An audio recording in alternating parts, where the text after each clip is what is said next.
After being royally dominated a year ago by Kansas City in the head-to-head matchup, our Sox started the 2013 campaign with 2 straight wins versus this division foe. Behind 5 home runs and 2 stellar pitching performances, Robin's crew is in position for their first Southside sweep of the season.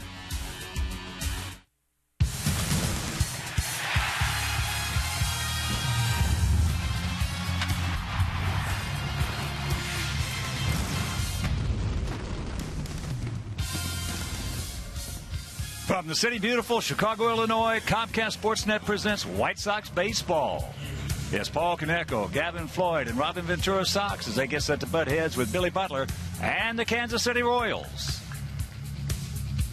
Hi, everybody, and welcome. With Steve Stone, I'm Ken Harrelson. As we get set, well, you just heard what happened in the first 2 games. It was Chris Sale and then Jake Peavy. They did a great job, and especially did a great job with Butler and Gordon and Moustakas. You know you have to control 1, 2, 3. And the biggest pitch of the series might have been Matt Thornton against Mike Moustakas, when with the bases loaded in the 8th inning and a 1-run lead, he struck him out. That's been the recurring theme. In fact, 1, 2, and 3, Gordon, Butler, and Moustakas, a combined 3 for 21. So Escobar, who's a destructive hitter, can't do very much if the guys in back of him and the guy in front of him doesn't do very much. Well, everybody's been talking about the defense of Tyler Flowers. Now they're talking about his offense. Tyler's hitting .500. He's hit a couple of home runs. One on Monday on a straight change. That was the only mistake James Shields made. And then he hit a first ball fastball out of the ballpark in the second ball game to go along with another hit. So when your defensive catcher is doing what he's doing offensively, maybe it's time to change the book that everybody has on young Tyler. Well, we've got a tough customer out there today in Jeremy Guthrie. Guthrie's been dominant against the Sox. Hopefully today a little bit different. And if it is, we can sweep this ball club that last year we went 6-12 trying to battle and trying to win a division. This year seems like a different story. All right, sit back, relax, and strap it down. White Sox baseball coming your way right here on Comcast Sportsnet.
Comcast Sportsnet is brought to you in part by your Chicago area and Northwest Indiana Lexus dealer, who invites you to test drive a Lexus today.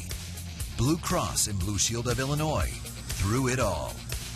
AT&T Uverse. Visit att.com/freeyourtv. Rethink possible. And by Ford. Check out America's freshest lineup at your local Ford store or at localfordstores.com.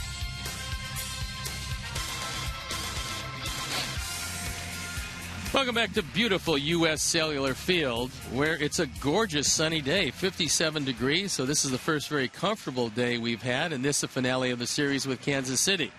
As it stands right now, our Sox are tied with the Cleveland Indians at 2-0. Cleveland playing pretty strong baseball, getting some good work out of Chris Perez, their closer. He's got a couple of saves, as does Addison Reed, our closer. He also has the 2 saves. So as the Sox take the field, we'll take a look at how Ned Yost is going to line up his Kansas City Royals. Alex Gordon leading it off, and Alcides Escobar in the 2 spot.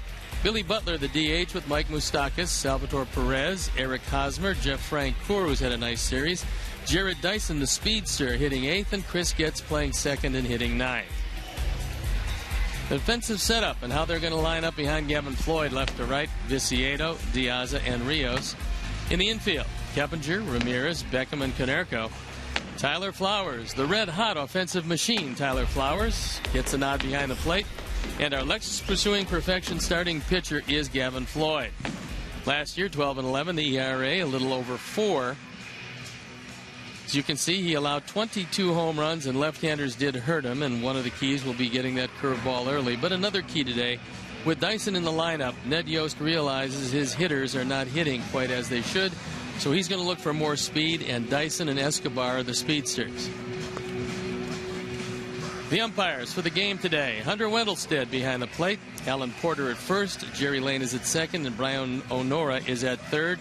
And we've had a very, very well umpired series so far, the first 2 games. Well, different guys loosen up different ways before the game. Looks like Jeff Francoeur was ready to fall asleep, but he is ready to go. And hopefully we won't be testing his arm in right field today. So when you look out at Gavin Floyd, you realize that the curveball coming to him early is going to be the key. If it doesn't, Don Cooper gave him a cutting fastball that he'll use to keep the right-handers off balance. So we're ready to play baseball, and I'm ready to turn it over to my play-by-play partner, Ken Harrelson. All right, Steve, thank you very much. And once again, good afternoon, everyone, and welcome to White Sox baseball right here on Comcast Sportsnet. So happy you could join us for the finale of this 3-game set. And just watching Gavin take his warm-up tosses right there, his curveball looked like he had it.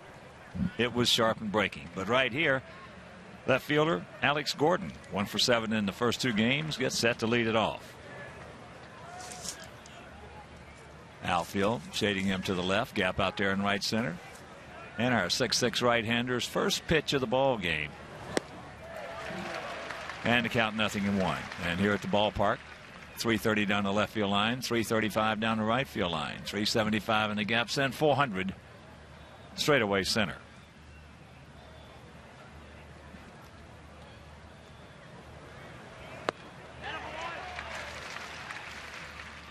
That's a pretty good change for Gavin. That ball just dove away from Gordon.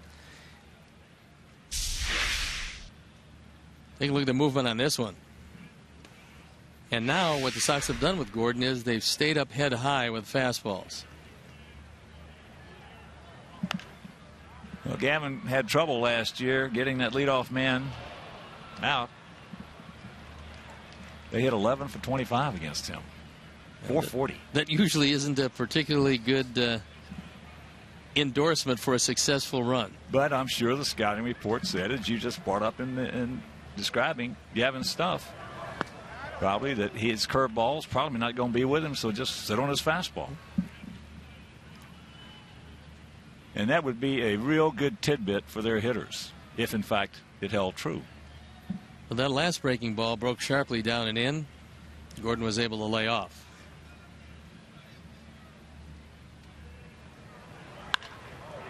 That's high in the center field. That's a can of corn. So 1 out.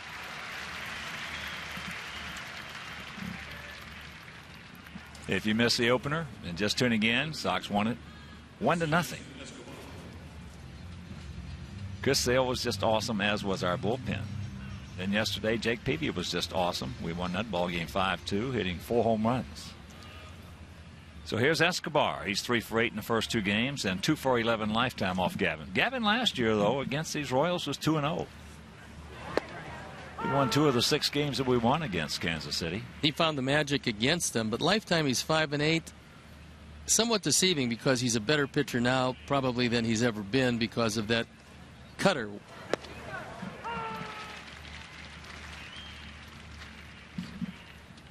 Well, I've said it once. I've said it a couple hundred times. I'm glad they didn't have the cutter when I played. Tough pitch to hit. Oh, it is. It's the designer pitch. Well, Mariano Rivera pitched his whole career throwing a cutter. One pitch. With basically one pitch, and you knew where it was going because in the early days he kept it outside to the right-handers, inside to the left-handers, every pitch. Yeah, he had one release point for his first, 12, 13 years of his career. That was it.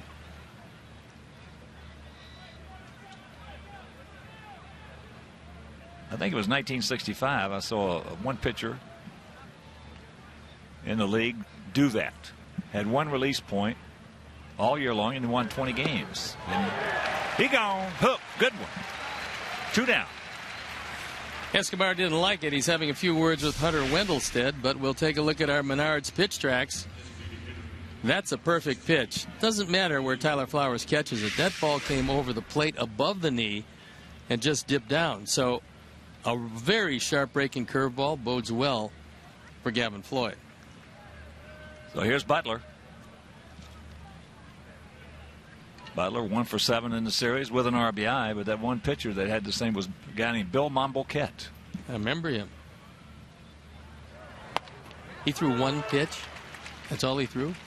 Basically, it was hard slider and then occasional fastball, but it was always inside to the left-hander and outside to the right-hander.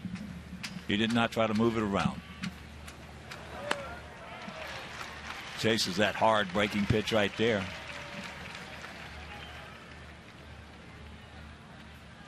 Butler 9 for 40 lifetime off Gavin. They might go back to that high fastball. I'd prefer a breaking ball low and away. Keep Tyler on his toes to smother it. He was able to knock it down, and Butler, showing some patience, just took it.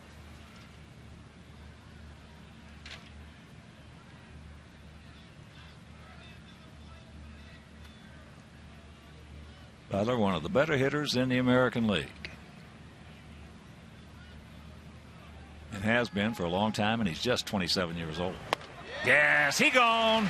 1, 2, 3 inning, and after a half inning of play, it's Royals nothing and the good guys coming to bat.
Alejandro Diaz leading off. Then it's Jeff Keppinger, Alex Rios, Adam Dunn, the designated hitter with Paul Konerko, Diane Viciedo, Alexei Ramirez, Tyler Flowers, and Gordon Beckham hitting ninth and playing second.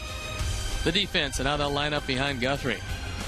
Gordon, Dyson, and Frank Core in the outfield with Moustakas, Escobar, Getz, and Hosmer. Perez behind the plate, and our Lexus pursuing perfection starting pitcher is Jeremy Guthrie. Guthrie signed a 3-year deal in the offseason after being traded over to the Royals last year. As you can see, left-handers have hurt him. He's given up a lot of home runs because he is a fly ball pitcher. The way we're hitting home runs, that bodes well for us against him in this ballpark. And before we show you our picks to click, you at home select yours. As here's Diaz, takes first pitch strike. Guthrie's record against us last year was 1-0, but it seems like he beat us like 3 times. He pitched well against us every time he went out there.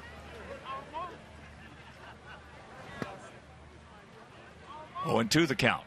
He's got a good curveball, and he's added a sharp breaking slider to go with his normal repertoire. You're not going to see too many straight changes from Guthrie.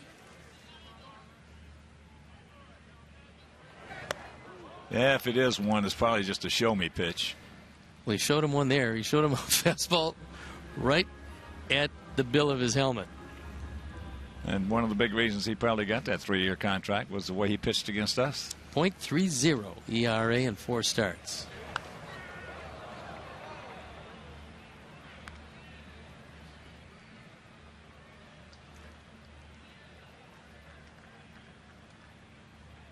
Like to see the pitcher and the catcher sitting next to one another discussing what went right, maybe what went wrong in that first inning as Gavin sailed through the top of the first. 2-2 the count on just a beautiful, beautiful day here in the city. Beautiful. Mercy. It is gorgeous. Yesterday was frigid. Opening day was cold, but not frigid like it was yesterday. Chops that 2-2 pitch foul.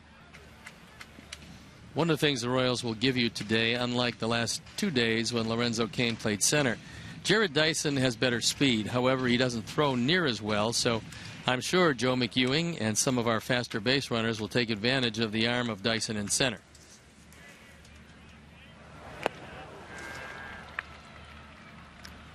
One out.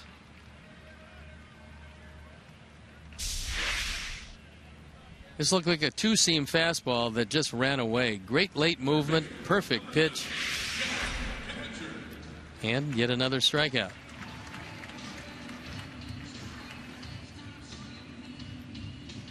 Here's Keppinger. Well, Minnesota yesterday came back with a 9th inning rally to beat the Tigers 3-2, and Tigers were leading this afternoon 2-0 and is now tied at 2. I believe a 2-run homer by Josh Willingham. A blown save by Phil Koch convinced Dave Dombrowski that maybe Papa Grande, Jose Valverde, is not looking quite as heavy as he was at the end of last year. So Valverde, who his whole career was averaging over 9 strikeouts per 9 innings, last year dropped to 6.3. So his stuff wasn't there. Tigers let him go, said they wouldn't bring him back, but they signed him to a minor league contract.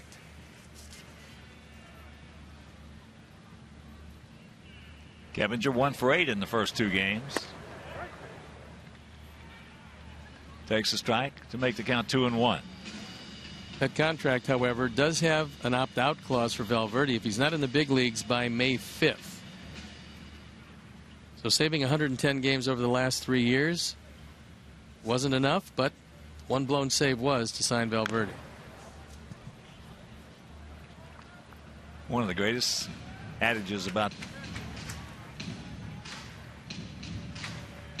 this beautiful game is baseball is a day-to-day game. It always has been, and it always will be. It's amazing how one game can change a lot of minds. Yes.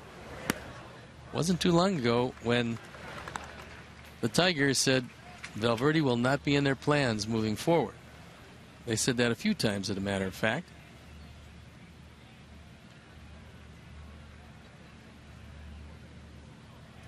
And the second time a full count, and that one is chopped to Hopper. Moustakas. 2 down.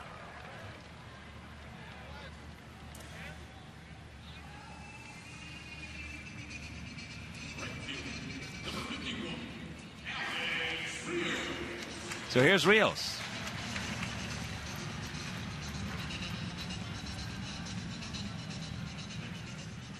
Alex 3 for 7 in the first 2 games.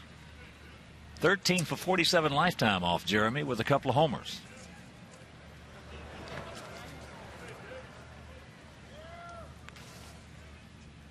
Guthrie's MO against us last year with that brilliant record he had.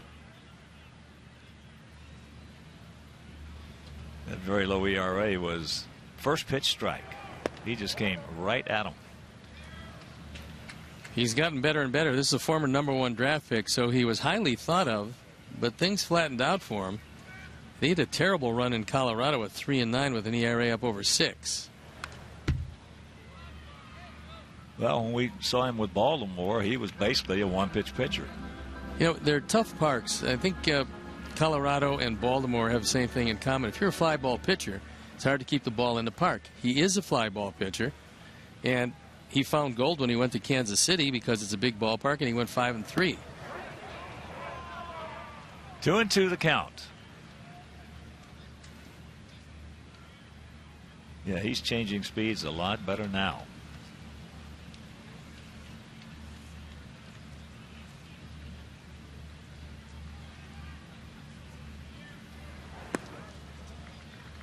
So the third straight hitter with a full count.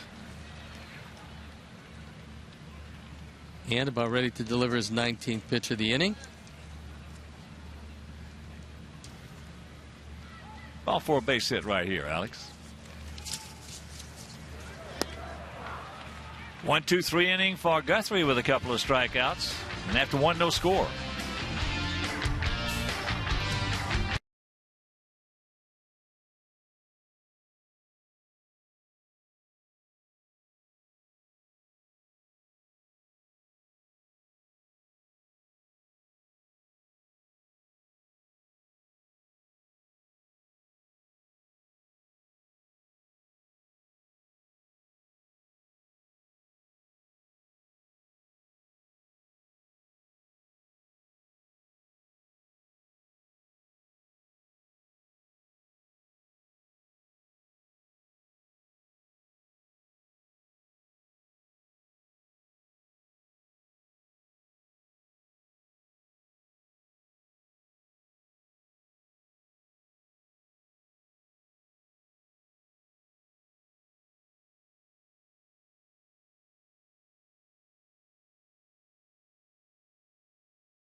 Blackhawks slug it out with St. Louis. Coverage begins at 7 with Chevy Blackhawks pregame live. Blackhawks Blues tonight at 7 on Comcast Sportsnet. No score, top of the second inning. It'll be Moustakas, Perez, and Hosmer to face Gavin Floyd. Third baseman, number 8, Moustakas.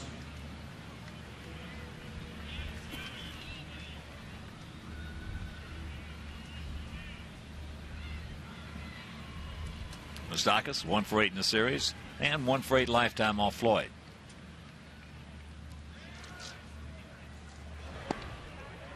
Good breaking ball down and in. Moustakas was the Royals' #1 draft pick in 07. Hosmer, the #1 draft pick in 08. And Aaron Crow, who's in their bullpen, #1 draft pick in 09.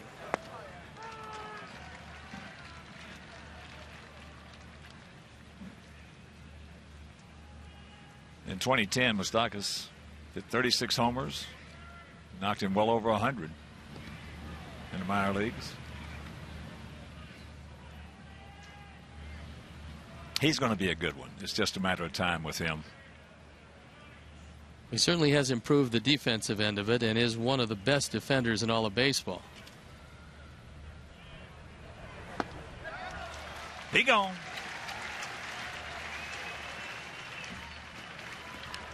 Third strikeout for Gavin. Our Menards pitch tracks will show you that one was a changeup. Throwing changeups inside. If you can control that on both sides of the plate, you'll be in pretty good shape. Well, in the pecking order, the best pitch in baseball is a well-located fastball. Always has been, always will be. As Perez checks it up, fouls it off. And what has always been said, the second best pitch in baseball was the changeup, a good changeup. Now that's being challenged a little bit by that cutter.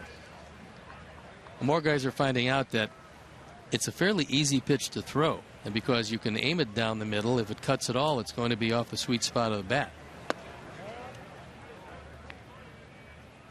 I think that really helped out Gavin. Don Cooper thinking about what can we do for Gavin when he can't get the curveball over the plate. Came up with that cutter last year. There's a curveball. Perez 2 for 8. Well, we had a guy here in 03, Esteban Loaiza, led the league in strikeouts, and he had a cutter that was just awesome for him. He could backdoor the left-handed hitter with that thing and grab a strike anytime he wanted to. Well, you told me that was one of the best full seasons you've seen a pitcher have, Loaiza, that year. It was. Starts. In all his starts, he only had like 2 bad starts the whole year. That was unbelievable. Pretty impressive. Yeah, it is. There's some of that good plate coverage that this young man at the age of 22 has. He can foul off good pitches, pitcher's pitches, B pitches, low and away. And even like he did in game 1, put a slider low and away for a base hit. Close, good try. 2-2.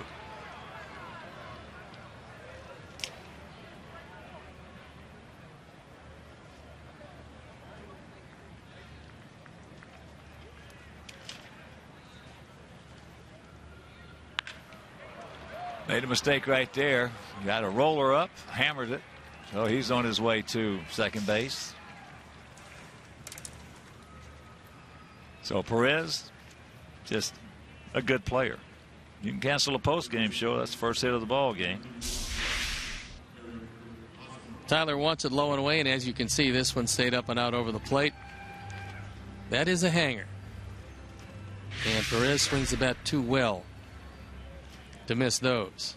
But there was a time in this Kansas City organization when they knew defensively he was ready to play in the major leagues, but nobody thought he was going to hit close to the way it's turned out for him. Here's Hosmer.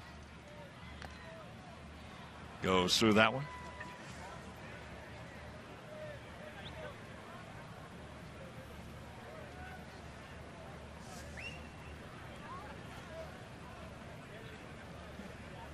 Well, that pitch that he threw right there to Perez, he's lucky that ball stayed in the park.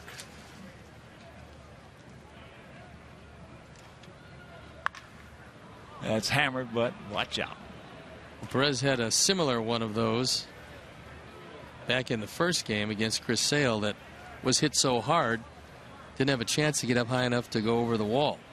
Wound up with a single on it because it was a rocket that Viciedo got back in. So Perez has hit the ball hard in this series.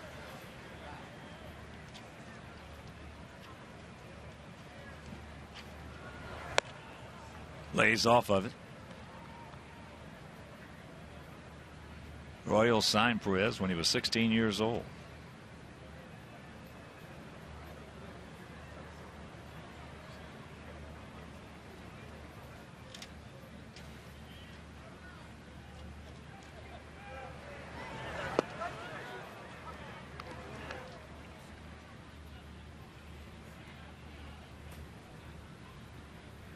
Eric Hosmer hasn't really enjoyed hitting in this ballpark.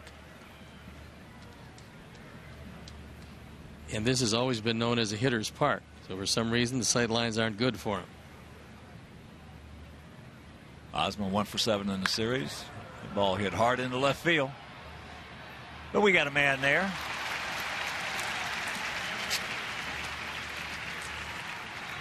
Time now for our Firestone Extra Mile Index.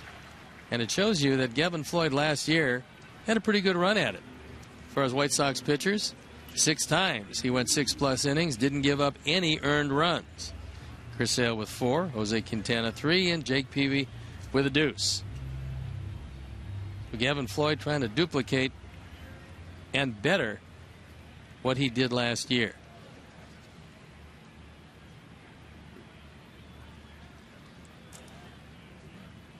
I think Tyler Flowers probably went out and said, watch the first pitch to Frank Coor.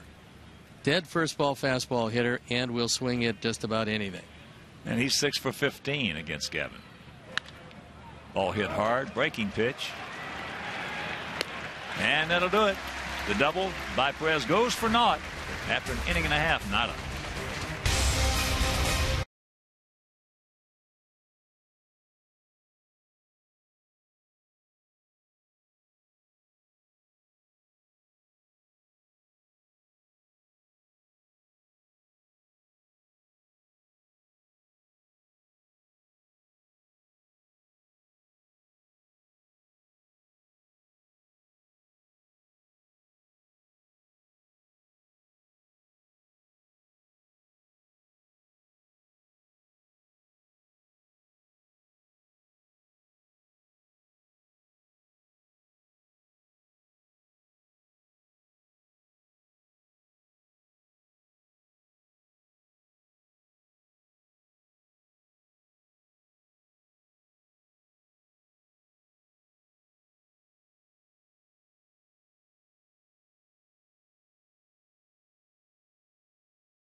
Prices have been greatly reduced for nearly all the games, and the schedule is full of great matchups, promotional nights, family Sundays, and post-game fireworks. So purchase your tickets today by visiting whitesox.com or calling 866-SOX-GAME.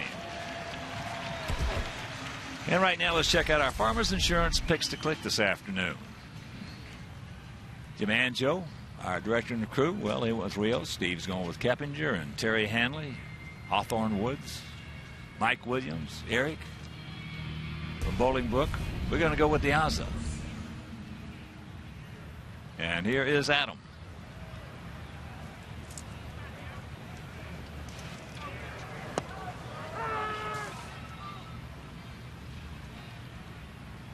Adam takes first pitch strike. 2 for 7 with a homer in the first 2 games.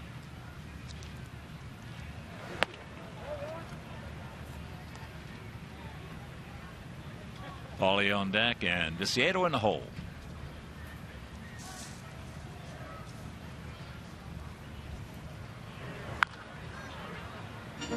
Breaking ball chops that foul, so the count 1-2.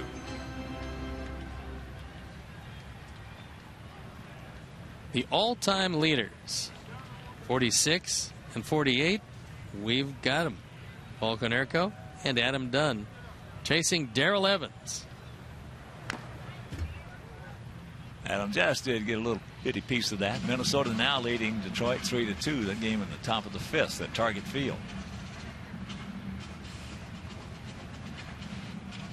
Outfield very deep all the way around and almost straight away, unlike the infield, which has the radical shift on them with 3 infielders on the first base side of second. Got him. 1 out, 3rd strikeout for Gusman.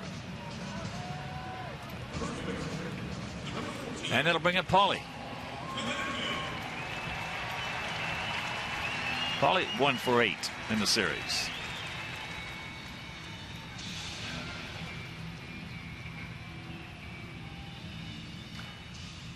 This is Paulie's 228th regular season game against Kansas City. As he takes that curveball low, that's the most of any opponent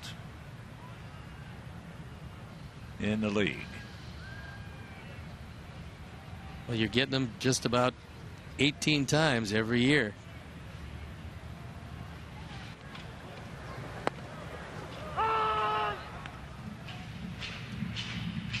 One and one to count. Paulie 9 for 35 against Guthrie, and of the 9 hits, 6 of them stayed in the park.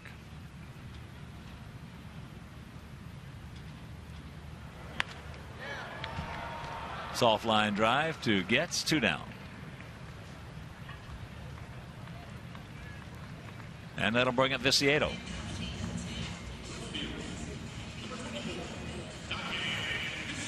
Dan had a tough day yesterday in left field, but made up for it with a 2-run homer. First time I've ever seen him really show his frustration. He came in, threw the glove down, knew that he had made a couple of mistakes, but was intent on getting them back. Curveball strike.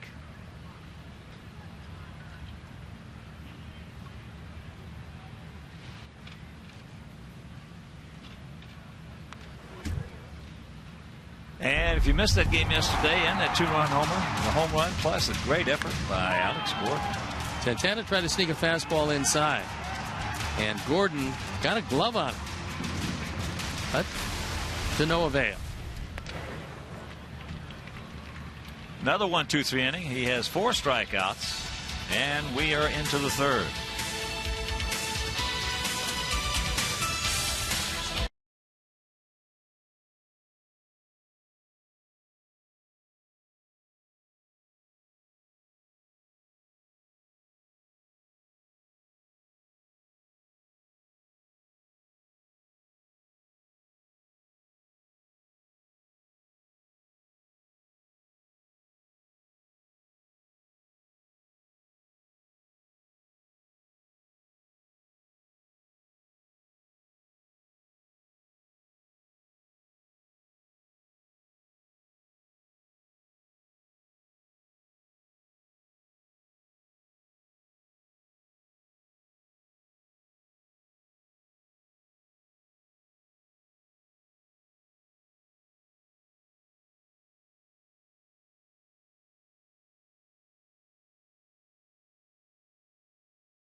Party at the park? Yes. Open after every home game at U.S. Cellular Field at the Gate 5 Plaza, Bacardi at the Park. Grab your friends and visit them.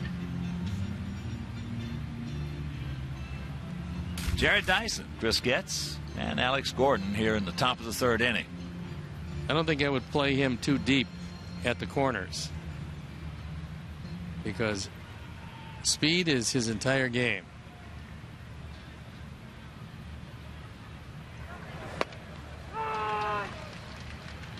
Well, last year in limited action, he stole 30 bases and 35 attempts. He's got to do whatever he can to try to get on base, and he will be going if he does. And there's a drag bunt, but he missed it.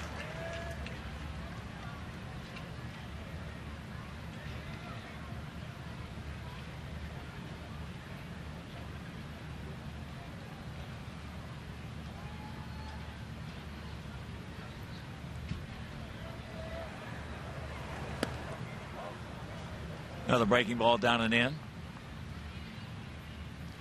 60 degrees as we speak on a beautiful day here in Chicago.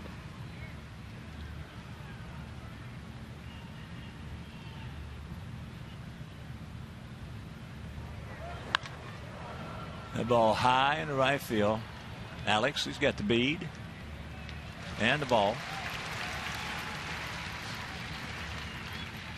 If you're wondering why our ball club was 6-12 against Kansas City, you can see it head to head. The batting average, Kansas City much higher. Runs per game, over one more.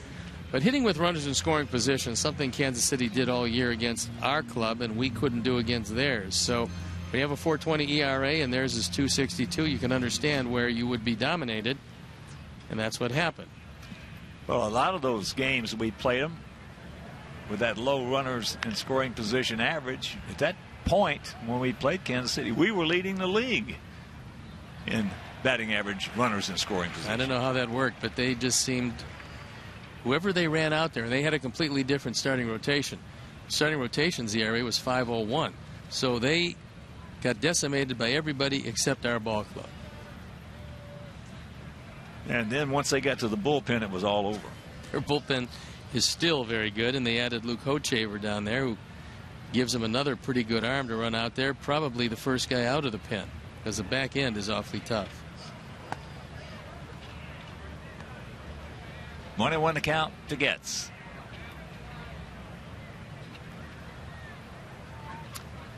It's not who you play, it's when you play them. Always has been, always will be. Alexei. They had a little trouble communicating yesterday, and there was a dropped top fly. But as we talked about at the time, our pitchers last year, they got some great experience and came through pitching over mistakes.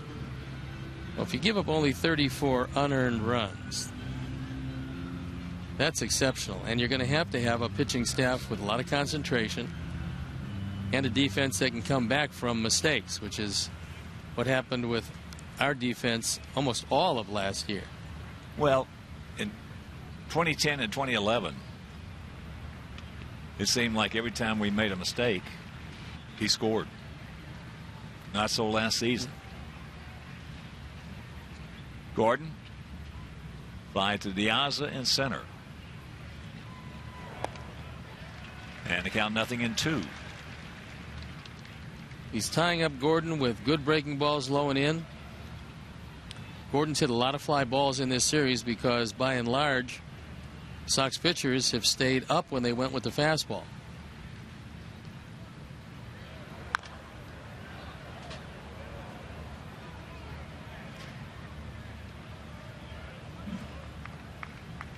Happy birthday to Dr. Payne Herm Schneider, 39 and holding. A great guy. And he is the best at what he does. And a world of success, along with Alan Thomas and Brian Ball, the entire staff down there, with the preventive aspect of injuries and then getting guys back as quickly as possible after they do get hurt. Year in and year out, our Sox have the fewest amount of days spent on the DL. And that goes back a long time.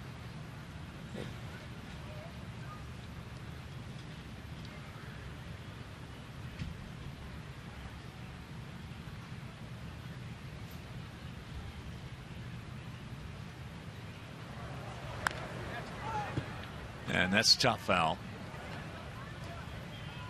I read a story last year someplace about how much money, if you count up the salaries of the guys on the DL, how much money it costs Major League ball clubs.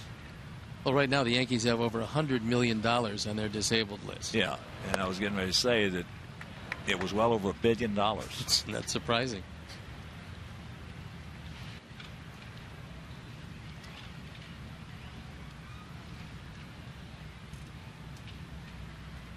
Two balls, two strikes, two out.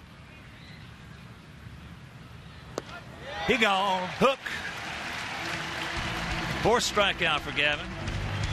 And we'll go to the bottom of the third.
Our scoreless. Chris Bowden joining you from the left field bleachers. And one of the great pregame features the White Sox have this season before Thursday and Sunday games happens in the section 157 right behind here on the left field concourse, where there's a chef demonstration. About a half hour before the game, Chef Olegario shares some recipes and some tailgating secrets. Today he shared his recipes for 3 different chilies: chicken, steak, and verde.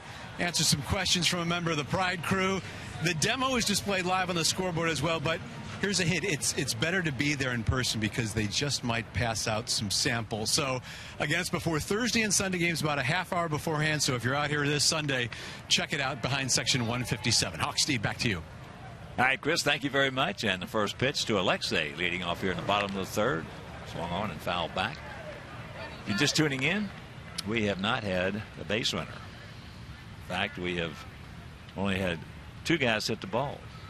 Guthrie in 2 innings, retired all 6, 4 by the strikeout route. Alexei 3 for 6 in the series with a homer. That ball scalded, but they got a man there, and he's a good one. I was talking with Paulie before the game, and he was saying what a great effort that was by Alex Gordon yesterday. Paulie said, I thought he had it too. I called it a catch at the time, but no, hit the end of the glove. He's made a couple of very good plays, and that was a big effort. That might be one of the exceptions. There are always exceptions. Usually when a good outfielder would just get his glove on the ball, he'll tell you he should have had it. But in that one yesterday, he was just maxed out over that fence as far as he could go. I don't think he could go another half inch. Oh, he would have fallen into the bullpen. Yeah.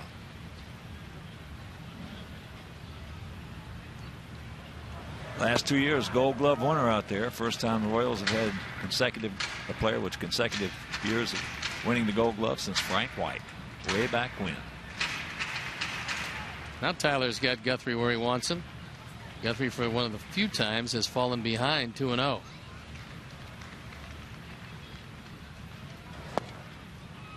Right there.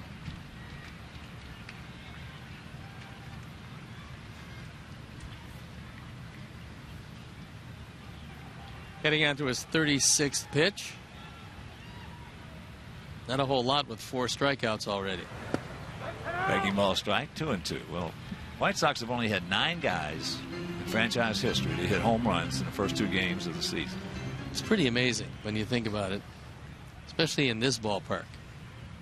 Well, I believe there's another stat that even blew my mind more than that. I think that opening day here was only the 2nd time in Major League history. Now, I have a tough time believing this one. The team won the game 1-0 on a home run. 2nd time in American League history. That's pretty amazing. Yeah, it is. And that's ball 4, so our first base runner. You can usually tell when a guy is swinging the bat well and can see the ball well because he'll take close pitches. That last pitch was borderline, and he took it and got the call. So our first base runner. Menard's pitch tracks, high fastball, and perhaps if Perez had not yanked it down, he might have gotten that call.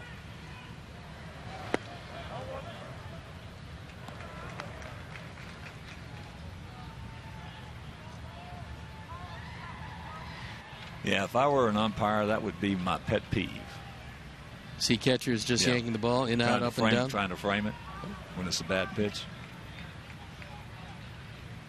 And, of course, I'd have to let them know that. There he goes. And look at this. Picture perfect. Thank you very much. So 1 out, runners at the corners. Two-way move right there for Robin. You've got to love that.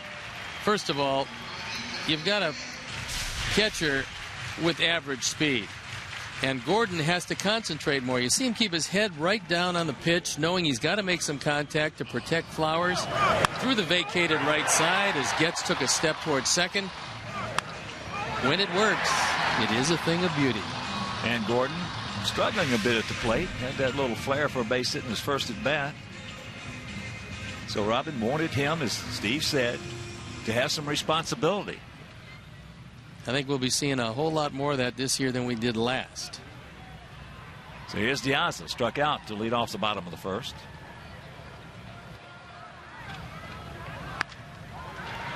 Gotta hurry, gotta hurry, gotta hurry. And they get him. So the arm of Escobar at short. And that'll do it. We'll go to the fourth. No score.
From Taco Bell, Live Mas. And you can send us your comments on today's game through Twitter using hashtag White Sox Talk, and we'll read one back later in the game, so it just might be yours. Escobar, Butler, and Moustakas. Top of the fourth inning. Totals on the board identical at no runs, 1 hit, and no errors. Yaza hitting into that double play. Alejandro last year only hit into 1 double play all season long. That's a bang play at first base called by Alan Porter. Could have gone either way. I thought he was safe. That's what I thought also, but Alan Porter with the deciding vote, and as we talked about, as we showed you the umpires, they've had a very good series. Well, this is a good crew. Usually you get that job from a good crew. And, you know, umpires, well, they're just like players and everything else. You got some good ones and some not so good ones. I tell you who's really coming along terrific, though, a lot of these young umpires we're seeing. And we saw a whole lot of them in spring training, and some guys who we won't see when the season starts, you'll see during the course of the year, as guys sequentially will take some vacation time.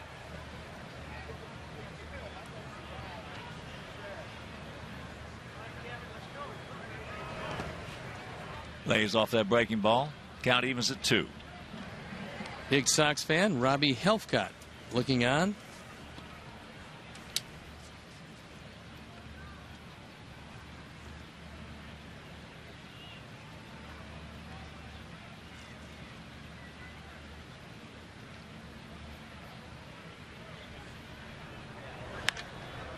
Off the end of the bat. A lot of spin on it. You can see Gordon, knowing that, squeezed it a little extra. Just a reminder, as you enjoy a cold one, to look forward to Miller time later in the game. Brought to you by Miller Lite.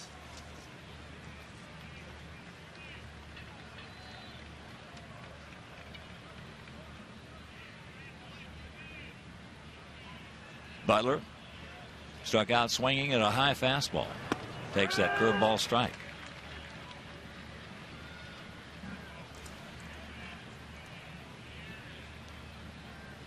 Make your plans to be with us starting tomorrow night. First of a 3-game set with the Seattle Mariners. Jose Quintana against Blake Bevan. If you can't make it to the ballpark, that game will be over WCIU Channel 26. On Saturday, Dylan Axelrod against Felix Hernandez. And that game will be over Comcast Sportsnet Plus. Then the finale of that series and this homestand, Chris Sale against Iwakuma. And that game over WGN.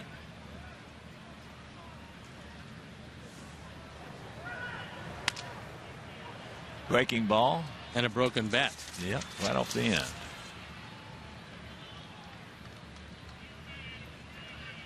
Butler doesn't break many bats. He squares it up pretty good. He does that. Gavin's doing a nice job of keeping the ball away from him. And he struck him out on a high fastball last time. Tried it again, but Butler was able to stay alive. So Tyler Flowers shifting well, giving him a high target on the inside part of the plate, and Gavin actually put it right in the glove, but Butler this time was able to stay alive. Well, there's where pitchers have to be more careful today than in past years. The way these hitters dive out over the plate. Especially if you're going to hit a breaking ball low and outside the zone, foul down the right field line, and you're going to try to come back in with a fastball. He's liable to walk right into it. We saw a whole lot of that this spring, and certainly a whole lot of it last year. Guys not knowing how to get out of the way of inside pitches. Whoa, big breaker.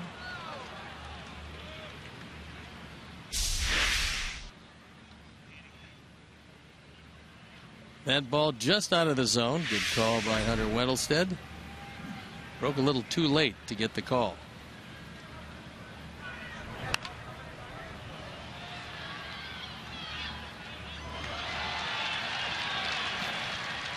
.912 batting average by pitch count. As you can see, 1 through 25, Gavin wasn't too good, but the curveball came to him a little bit later. By the 50th pitch, he was sailing right along.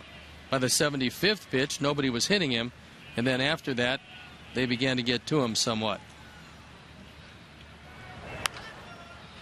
Another breaking ball and another souvenir right side. In the meantime, Butler is putting together a pretty good at bat, making it difficult for Gavin, who's at the 60 pitch mark in this, the 10th pitch of the at bat.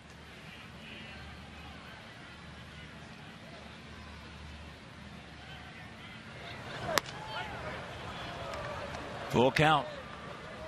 Well, the more pitches you see, the more dangerous you become, because Gavin's made some good pitches on him. He's done a good job at staying alive.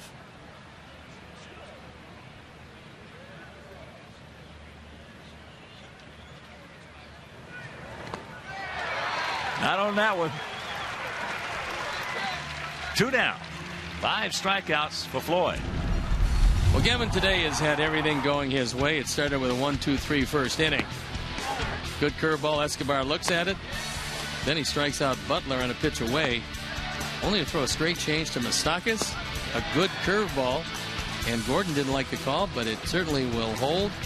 That breaking ball in the dirt on a 3-2 pitch with a guy who swings a bat like Butler yields yet another strikeout.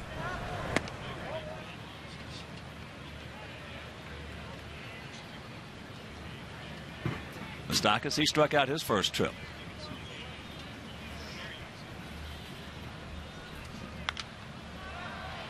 High. Paulie being called off by Beckham. And that'll retire the side. Another 1-2-3 inning. That's his third 1-2-3 inning, and still no score.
Bull host David Kaplan.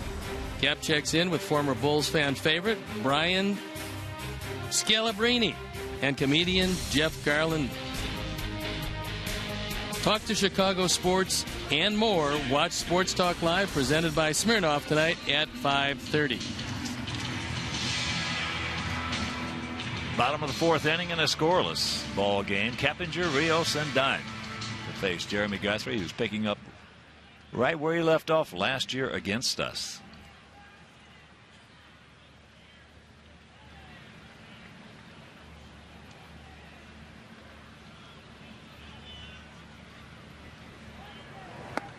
First pitch strike. Guthrie, as Steve told you last year, 4 starts against us. He was 1-0 with a 0.30 ERA in 29 2/3 innings. Only walked 2 guys and struck out 19. That is a piece of cake right there for Francoeur. If you can stay around this league long enough, you're going to learn the lessons of guys like Jeremy Guthrie, who came up, everything was hard, same speed pitcher, hard breaking ball, hard fastball, fell behind hitters and got hurt. And then he just figured out that you have to take something off, get every pitch over, and try to jump ahead of each and every hitter, and that's what you're looking at, the finished product of a lot of battles during the course of his career. There's a shot right back through the middle by Alex. So Jim Angio and the Cruz pick the click. Gets on the board. And that'll bring up Adam Dunn, who struck out his first at bat. Number 32, Adam Dunn.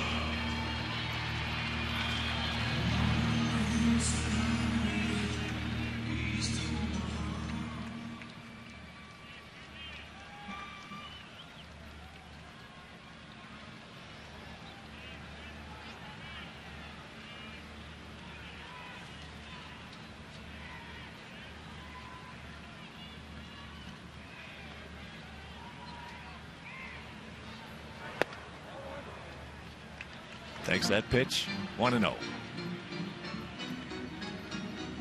Top of the 6th inning at Target Field, still 3-2 Minnesota over Detroit.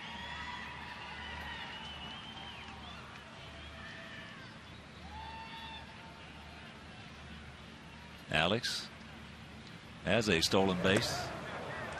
Could not check it up. And the count 1-1.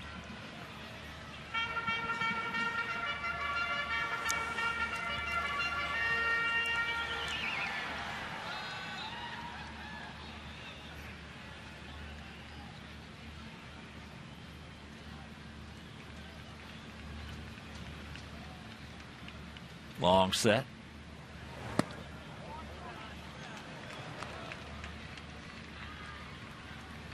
Rios, one of our base stealers, but you have to be careful on your secondary lead. Got a catcher in Perez who loves to throw to first base.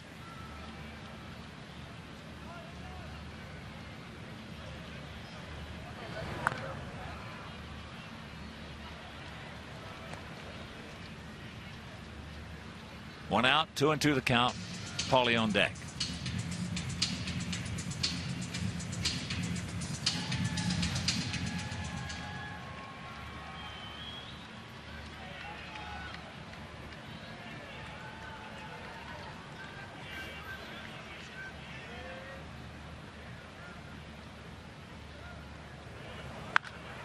A shot just foul. Dadgummit. Hosmer came off the bag probably a step or two too far and had that ball go behind him. Unfortunately for Adam, this ball hooking, and Alan Porter right on the call. With a dead pull left-hand hitter, first baseman has to be very careful how far he strays from the bag as a pitcher makes his pitch.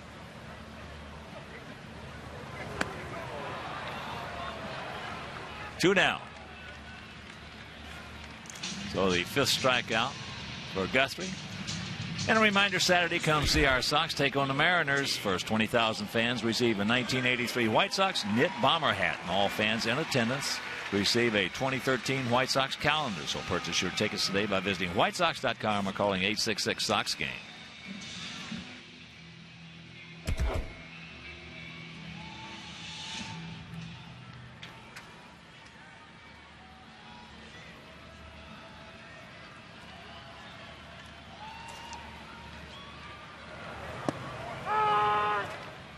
First pitch strike. We mentioned only 9 players in White Sox history have homered in the first 2 games to start off a season, and Paulie is one of those. He did that back in 2010. Some of the other names, especially for some of our senior citizens out there, been following the White Sox for years. Al Zarilla did it back in 1951. Sherm Lauder in 58. Bill Melton in 71. There goes Alex. And that's not a foul ball. It's a foul ball now. A squibber off the end of the bat, and you have to like what Hosmer did, because that ball came off with a lot of reverse spin. Knowing that Paulie wasn't going to run and couldn't beat it out anyway, he could let it go as far as possible to see if it spun back into fair territory and get the easy out. You watch the ball there, it's hugging the line. No urgency for Hosmer. Maybe this one comes back, but much to the delight of Paul Konerko, it went foul. Alex had a huge jump. He'd have stolen that one pretty easily. Easy. But Paulie in the deep hole, 0-2.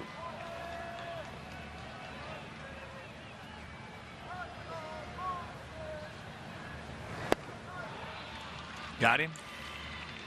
6 strikeouts now, and we'll go to the 5th. No score.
Hosmer, Francoeur to face Gavin Floyd.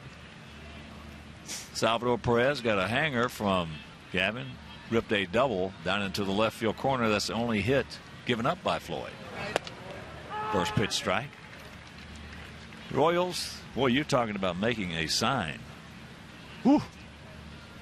They got some kind of a bargain when they extended his contract.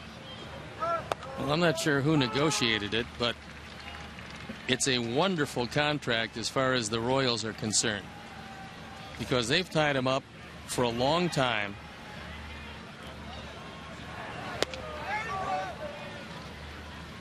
Through 2019.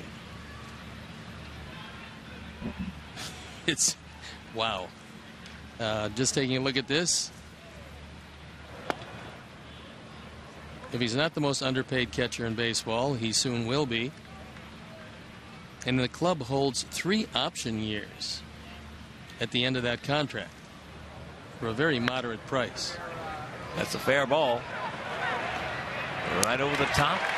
Nice play by Keppinger. Looked like Jeff hesitated just a bit to see if it was indeed a fair ball, but knowing he had to stay over the top, he crosses over into foul territory. And he also knows who's running, and that's of critical importance. Now, Perez has pretty decent speed for a big man, but not fast enough to outrun the arm of Keppinger. Hosmer lined out hard to left field. Yeah, that's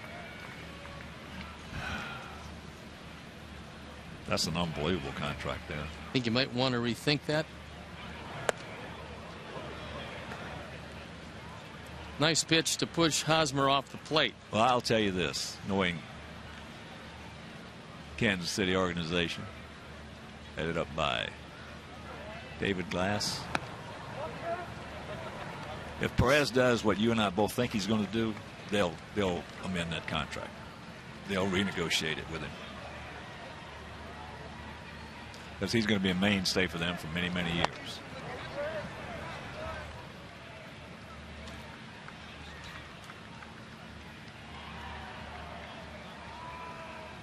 It's just like Tampa Bay did for Longoria. Well, they knew they had a pretty good one, and I watched him in the Arizona Fall League. And he was, at that point, better than 75% of all the major league third basemen. Now, he was just a kid at that point. He was just drafted #1, third pick in the country by Tampa Bay.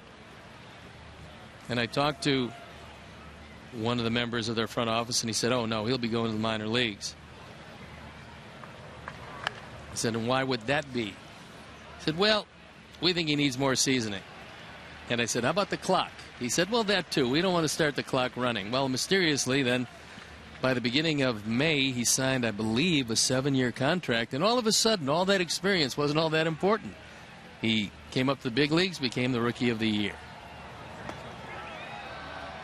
And he walks Hosmer. First walk issued by Gavin. And that'll bring up Francoeur. But they renegotiated that contract. And justifiably so. Sure. Because he is the heart and soul of that team. And another guy who turned his career completely around is Ben Zobrist. He is a huge factor in the middle of that Tampa Bay lineup.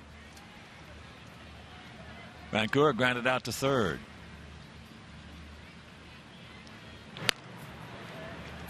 Got to keep an eye on that big man. Hosmer last year 16 for 17 in stolen bases. The only thing that's difficult is to run with Francoeur missing as many pitches as he does.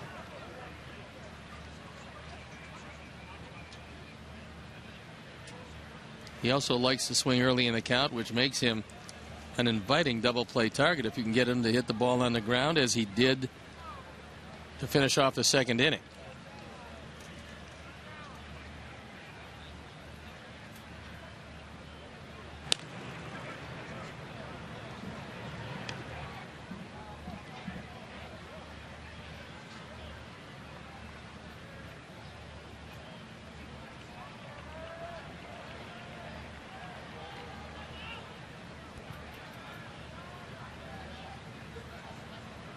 There he goes. And the hit and run. So now 1 out, runners at the corners.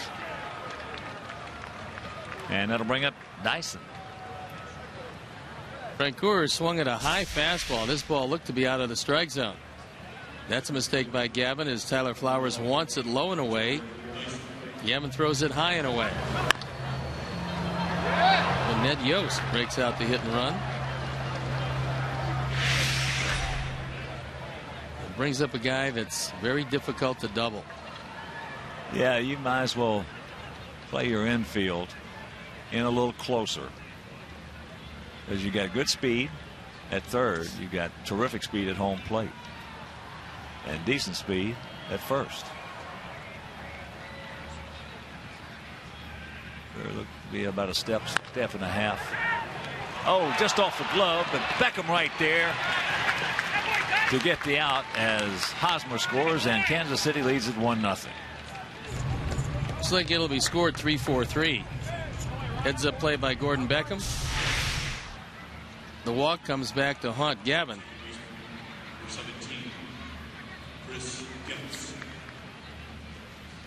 And RBI number 1 for Jared Dyson. If you're sitting in that third base dugout, all you do is say to yourself, hey, we had to score anyway. That's it. Against a guy that's been a pretty tough customer the last couple of years, Jeremy Guthrie.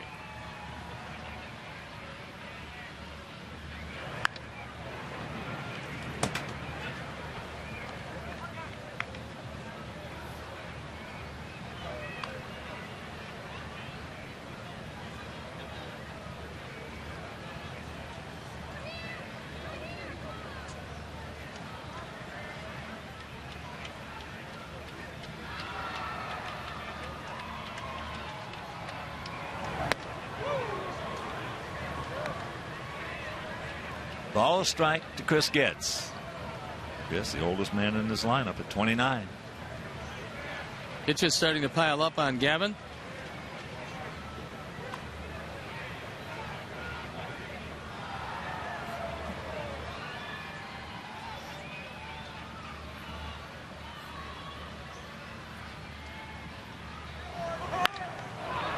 That's trouble. It's 2-0. Ball gets by him and gets safely into second base. Probably going to be single E8.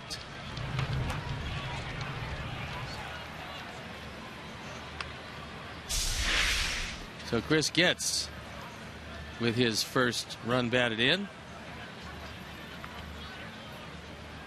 That ball just getting away as Diaz tried to backhand it. He got caught right in the middle, right in between.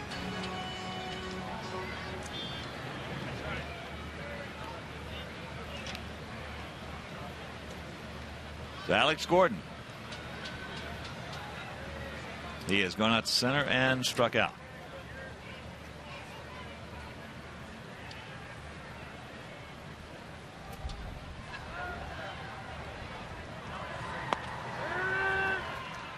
Good curveball.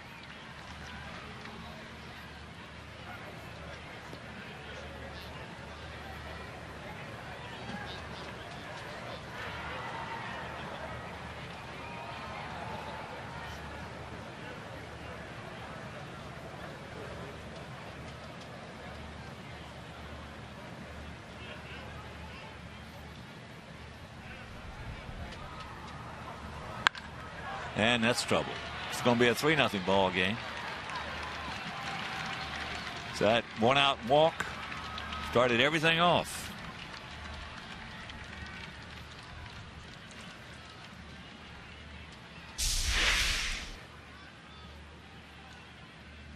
That fastball on the inner portion. And the first run batted in for Alex Gordon. He smoked this ball in the corner, bringing Don Cooper out.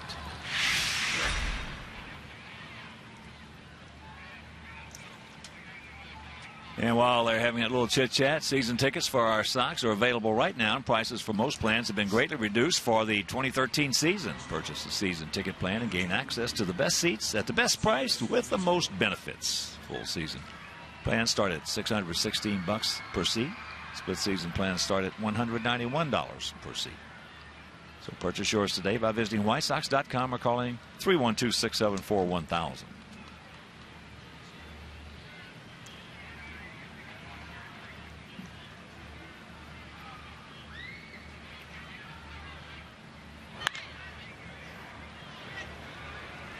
Right over the top.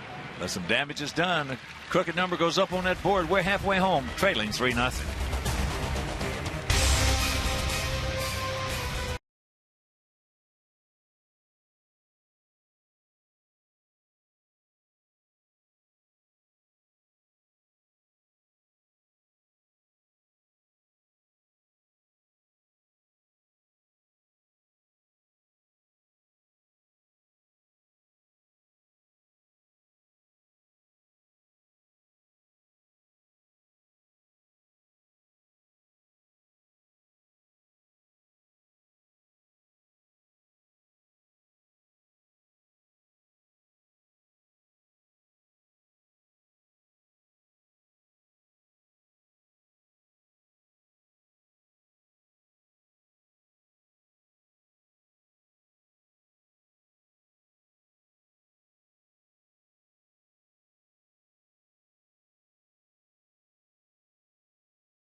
3-0 bad guys. First pitch strike to Tank. Tank struck out on a fastball, swinging his first trip.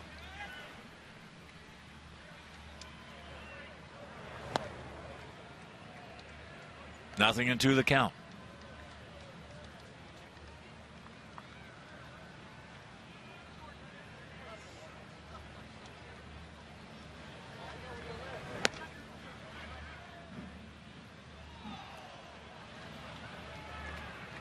Perez wanted it upstairs. Guthrie went up there, and Alan Porter on the appeal said he did go around far enough. That high fastball out of the zone.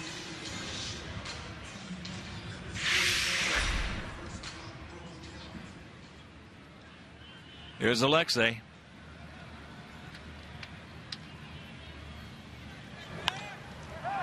High pop up. And that's playable. Now Moustakas taking charge, makes the catch. Quickly 2 gone. And a reminder, bring your family to the ballpark for our all-new Family Sundays presented by the University of Chicago Medicine Comer Children's Hospital. Tickets start as low as $5 and parking is just $10. Kids' activities include pregame player autographs, running the bases, postgame. White Sox and Comer Children's Hospital teaming up to promote a healthy lifestyle and combat childhood obesity. Purchase your tickets now by visiting whitesox.com.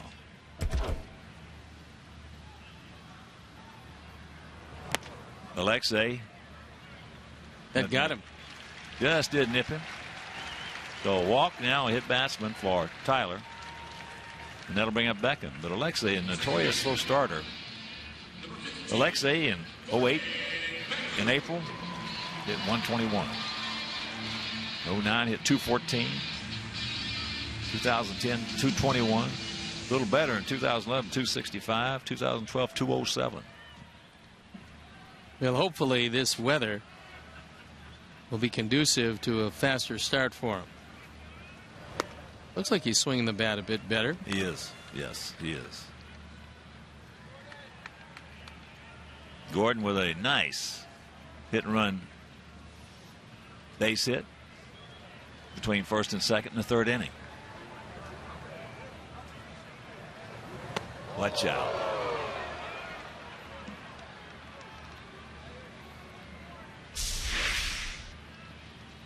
When a catcher wants it low and away and a pitcher throws it up and in,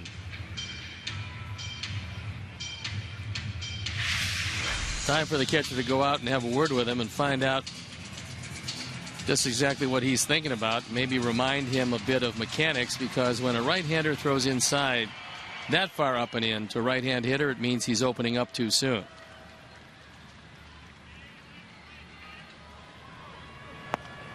There's a strike. Top of the 7th, the Minnesota 3-2 Twins leading Detroit.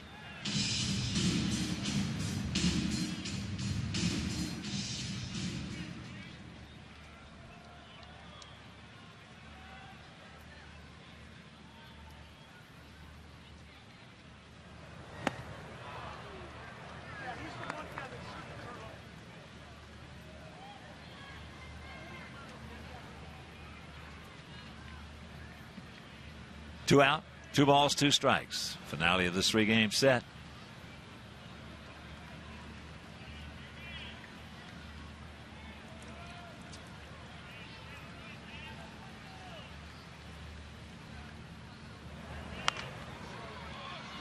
Got in on him.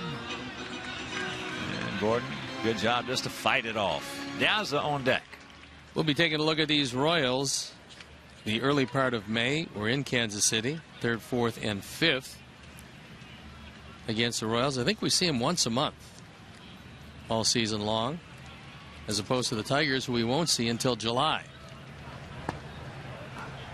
Good eye. Full count. Yeah, we finish up the season against these guys. Right here at home. 4-game series, 26th, 7th, 8th, and 9th of September.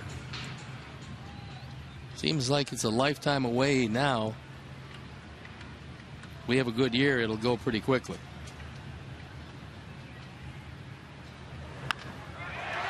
And that's down in fair ball. Thank you very much. Gordon now will make a good decision.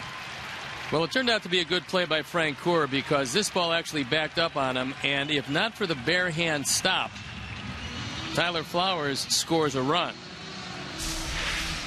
Gordon 2 for 2, slices it down the line, gets a fastball inside out, and then with the spin of the ball, watch Frank Coor. He actually overruns it, but he's able to knock it down with the bare hand. Only thing that stopped Tyler Flowers from scoring was that little bit of defense by Frank Coor.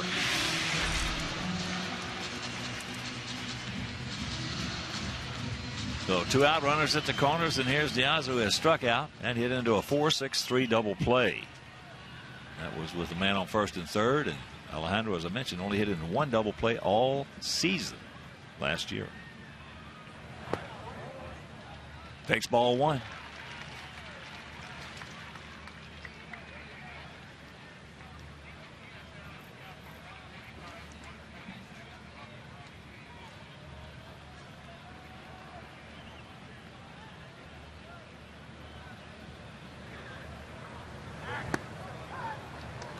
Hang loose is right.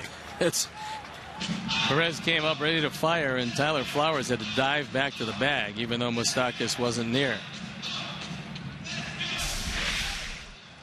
Now you better watch out at first. Don't get a little greedy over there.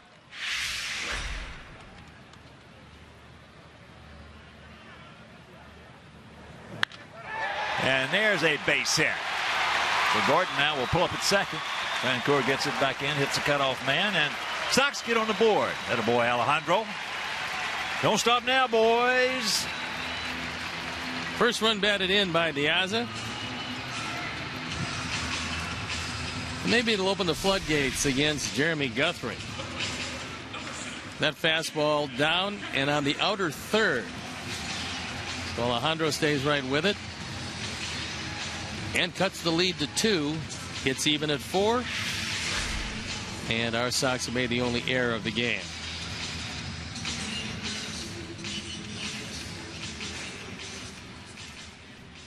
Jeff has grounded to third and flied to right.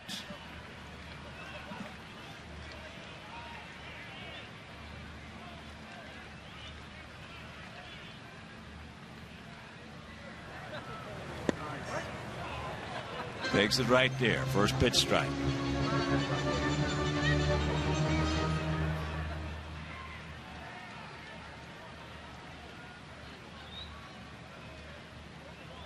Bit of a gap out there in left center. Dyson several steps over towards Frank Coor. And that evens the count. A ball, a strike, 2 out, 2 on, 1 in here in the bottom of the 5th as we trail it 3-1.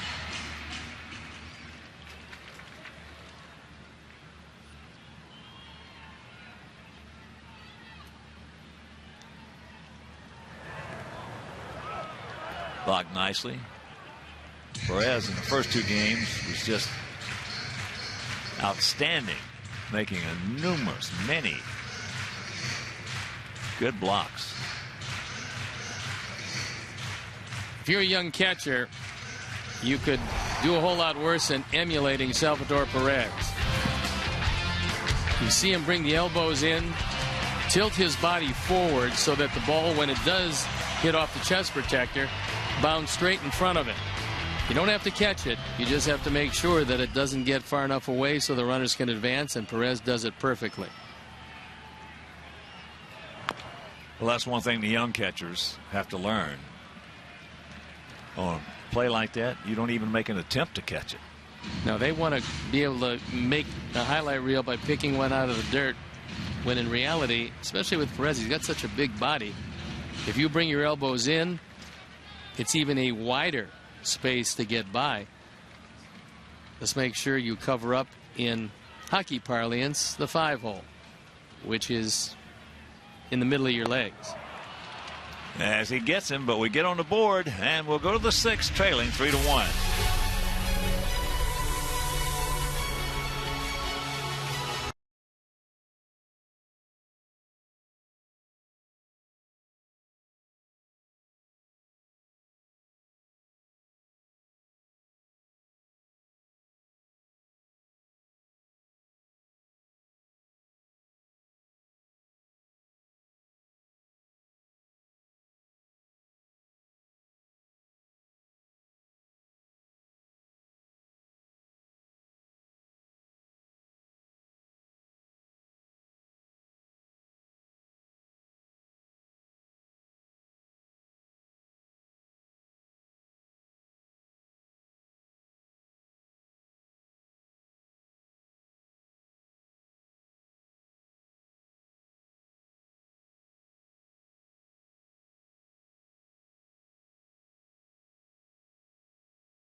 Pitcher gas gauge, stats, tweets with White Sox in-game live only on csnchicago.com. Brought to you by Comcast Business Class.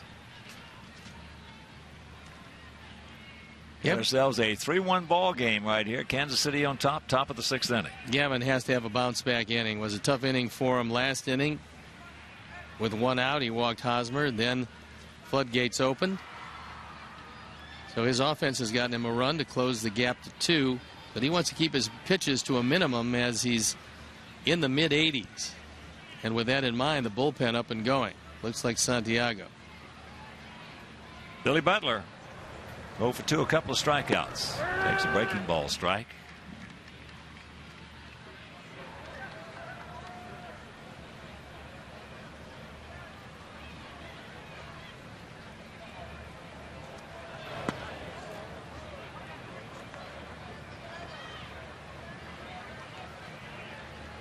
Kansas City on their way to Philadelphia for a weekend series before returning home against Minnesota for their home opener. Right over the gun of Alexei. Beautiful. 1 out. The worst thing that can happen there, and bear in mind, Keppinger and Ramirez haven't played that much together. But the worst thing could have happened was it tips off the glove, because if Alexei gets it in the hole with the wheels of Butler, there's no chance for him to beat it out.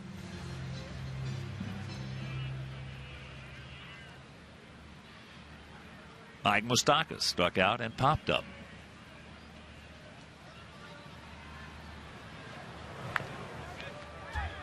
Got him out in front.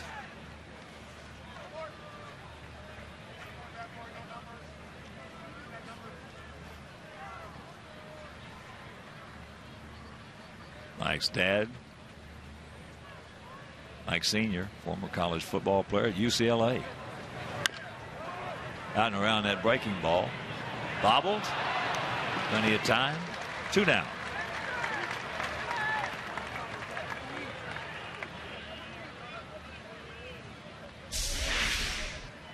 For Paul, you just stay right with it. You don't have to panic. You know Gavin is going to be there. And he gets him by 2 steps.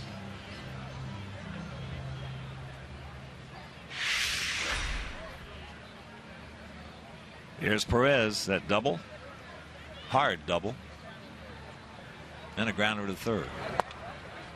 Takes a breaking ball strike. In case you're just tuning in, Gavin Floyd has had real good stuff today. His curveball came to him early.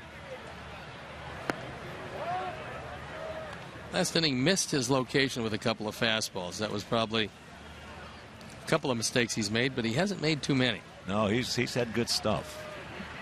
Just that 3-run top of the 5th, coming with 1 out, nobody on. The walk started everything off. Then a hit and run.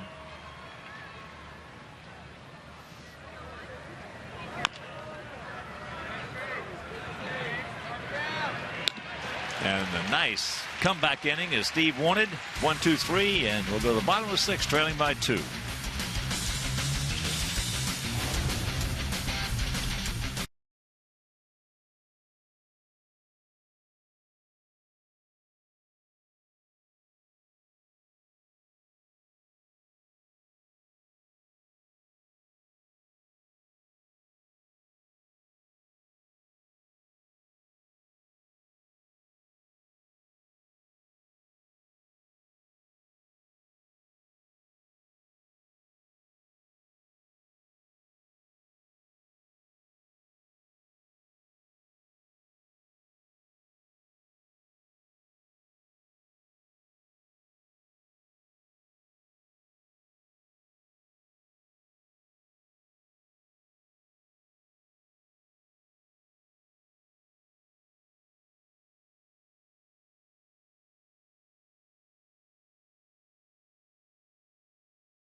think will have the most home runs this year, Hawk? Well, Steve, who do you think is going to have the most home runs? I'm assuming that he's talking about on our Sox. Yes. I would say Adam Dunn. I'm going to say Gordon Beckham? No. No, I'm going to say obviously Dunn as well, but I'm also going to go out on a limb and I'm going to say we hit 211 home runs last year after only hitting 154 the year before. Yes. I'm going to say we're going to surpass 211 home runs this year.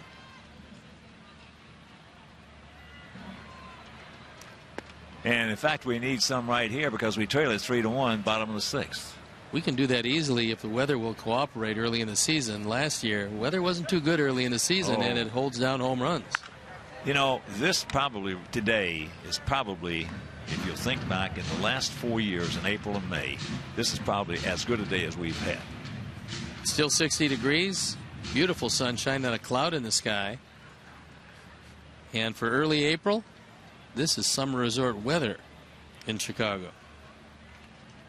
Yeah, I think Adam's going to hit the most. He hit 41 last year. I think Paulie's going to get his 30 plus because his hand is okay. I think Alex might get 30 this year. Tyler Flowers is, in my opinion, going to hit between 20 and 25, 30. Tyler's just so strong. I mean, he is a lot like, you know, Adam, or he's a lot like Jim Thome was. Just regular fly balls that get up in the air go out for those guys with that strength. And Rios is the same way. People don't understand. You look at, he's 6'5", tall and lanky, and he is just strong as a bull. So we got some pop on this club.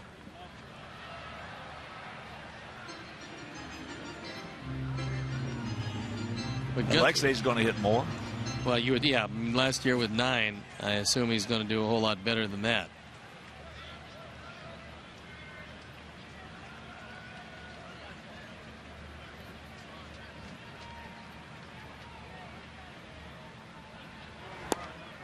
Good checkup right there. But I'd like to see the hit and run today because home runs are still going to account for anywhere from 40 to 45% of the total runs scored. So we will have to find a way to manufacture runs at times when the ball isn't going out of the park. That ball's hit hard but foul. Well, the Sox in the first 2 games with 4 home runs, and that's earliest in franchise history. 5 home runs, and that's 4 in yesterday's game. That's the earliest we've had a 4 home run game since 1994. Back through the middle, and that's going to be a base hit. I think if Getz fields it cleanly, he's got a chance. But Guthrie is very lucky that it didn't take off part of his nose. Don't go there. Well, I would say he might have tipped your nose. Guthrie was able to get his nose out of the way. I'd have taken mine right off my face. Second base hit for Rios and a promising way to start the 6th inning. Adam 0 for 2 with a couple of punch outs.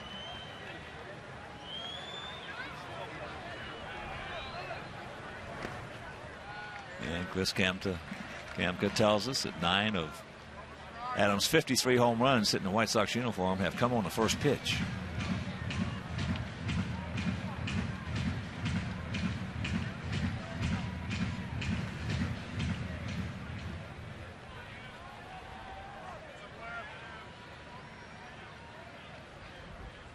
There he goes. And slaps that one foul. Another terrific jump right there by Rios. Well, he's picked his spots pretty well. Once with Paul Konerko back in the 4th inning, and again this time got a great jump because Guthrie didn't use a slide step. He used the high leg kick. That would have been impossible for Perez to throw him out, but unfortunately Adam fouled it off.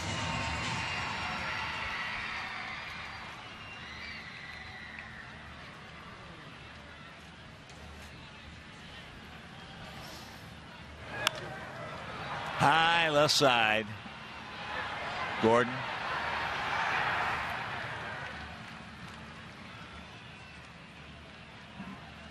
So 1 out. And a reminder, well, if you want a fantastic White Sox experience, check out the Comcast Fundamentals deck here at U.S. Cellular Field. You can interact with White Sox trainers, run the bases at the wiffle ball diamond, and test your swing at the batting cages. So catch all the action with Xfinity, your home for the most live sports. Call 1-800-XFINITY to learn more.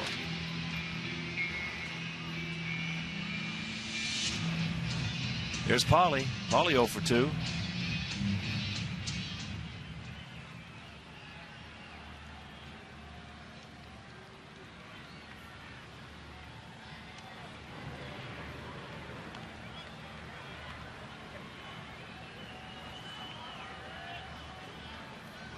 Talking about the home runs, Viciedo hit 25 last year. I expect him to surpass that total.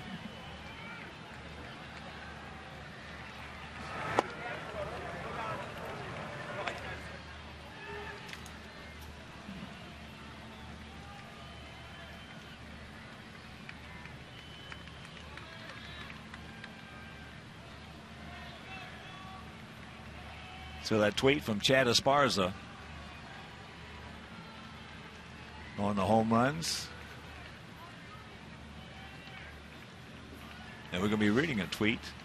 I believe it's every game this year. AT&T tweets.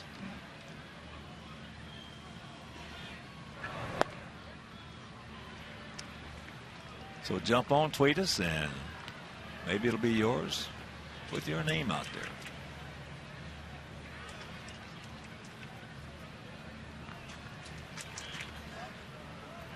One and one to count to Paulie.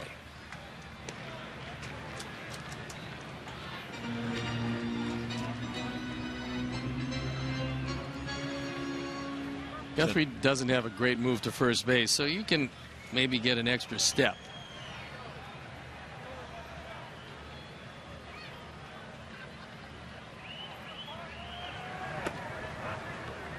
Good eye. Advantage goes to Konerko at 2-1.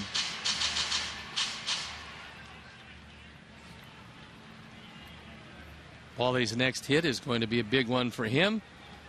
We will show you a graphic that will illustrate exactly where he is in White Sox history in the hit totals.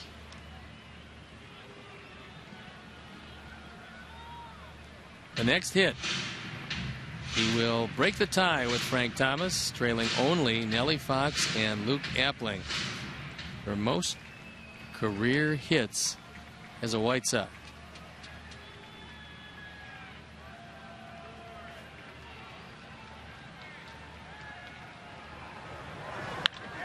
That's off the end of the bat into left field. Caught it a little, just a hair too quick, and Paulie, that will really upset him. Just a 32nd of a second later, and that ball's out of here. Well, he catches it off the end of the bat. Maybe that late movement might have fooled him somewhat. That late movement will get you a lot of times. A straight fastball with no movement is probably going to be tattooed. Little late movement, and Guthrie has had that. Going to be difficult for you to hit, and nothing doing on the pitch out.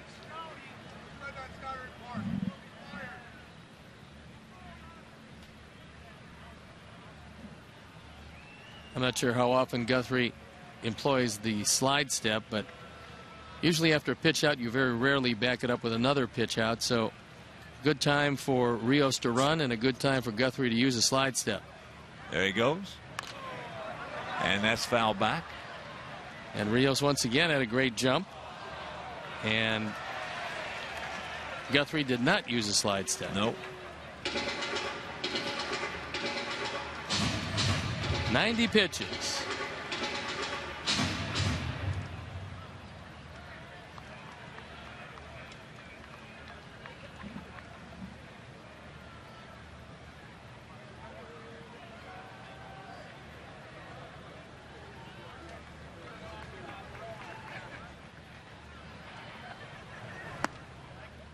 Two balls and a strike. Alexei on deck.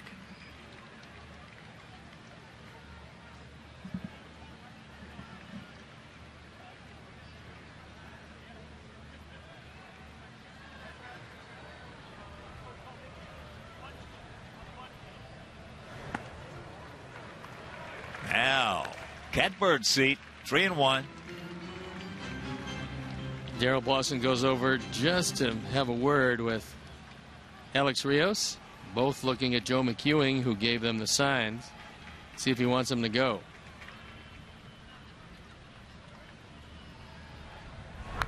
Oh, get me over, and he missed it. That probably was one that, if he could order one up, it would be a slider right there, hanging on the inner portion of the plate. Guthrie tried to overthrow it, turned into a spinner, but he got away with it. And the payoff. Made a good pitch on him. And that'll retire the side. We'll go to the 7th, trailing 3-1.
Every game counts as Chicago fights for a top seed in the East. CSN's coverage begins at 6:30 with McDonald's Bulls pregame live. Bulls Magic tomorrow night at 6:30 on Comcast Sports Net. Top of the 7th inning and a pitching change. Hector Santiago comes into this one in relief of Gavin Floyd, who went 6. Santiago last year started the year as a closer. Hosmer takes ball 1. He started off, Hosmer did, back in the 5th inning, that 3-run 5th with a 1-out walk.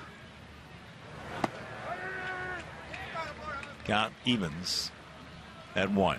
Gavin went 6 innings, gave up the 3 Royal runs on 4 hits with 1 walk and 5 Ks. That'll show you how much Hosmer impressed Jim Thome.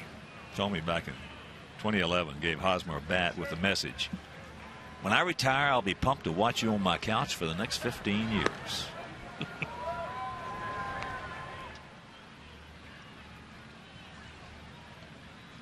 Jim Thome had a wonderful career. As that hit him. Didn't want to do that. Tried to get a fastball in. Got it way in.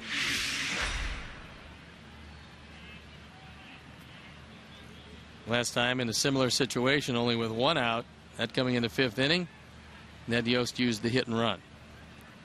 With this guy, Francoeur, who got it done, and he later came around to score.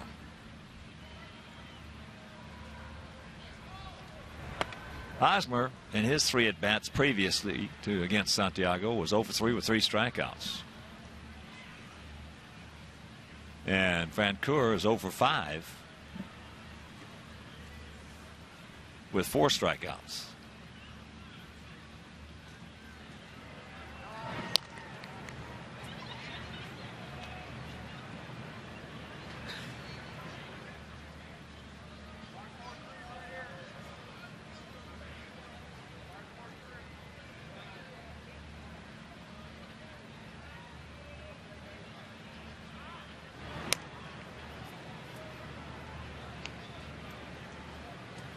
you're just tuning in, we had a scoreless ball game after 4. As I mentioned, they scored 3 in the top of the 5th. We scored 1 in the bottom of the 5th.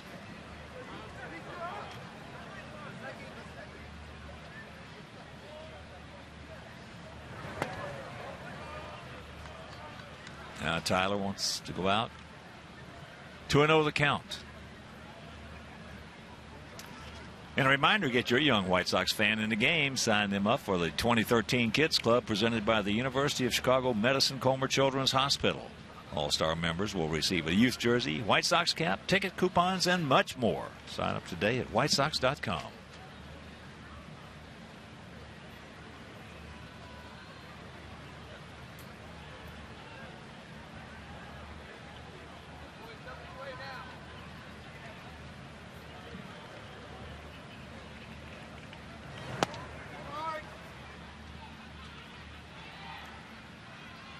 Got some trouble brewing right here. It's the leadoff man and a 3-0 count on Francoeur. Santiago cannot find the strike zone.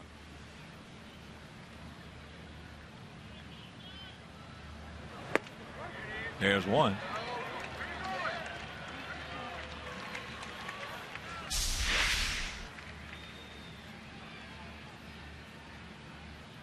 Close enough.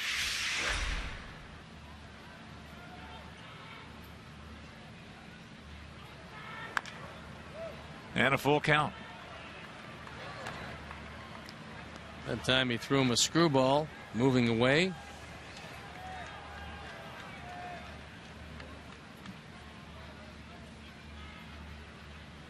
Now you might have an opportunity to strike him out, throw him out. Great concept.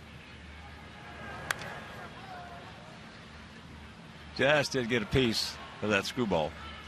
And Hosmer was not going anywhere, at least for the moment.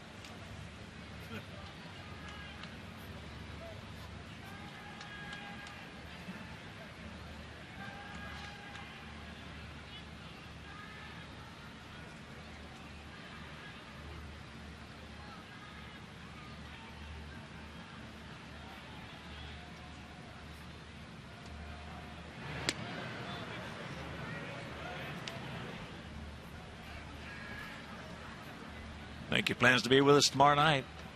First of a 3-game weekend set against the Seattle Mariners. Jose Quintana against Blake Bevan. That's going to be in the seats souvenir.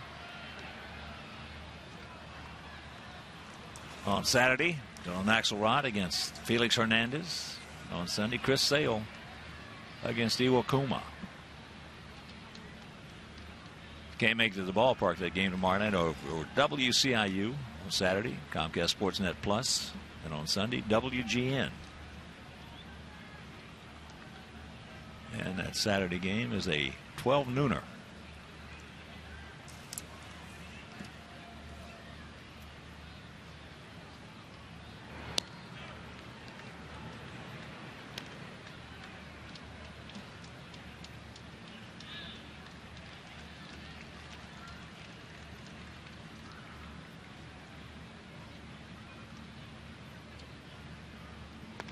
He gone.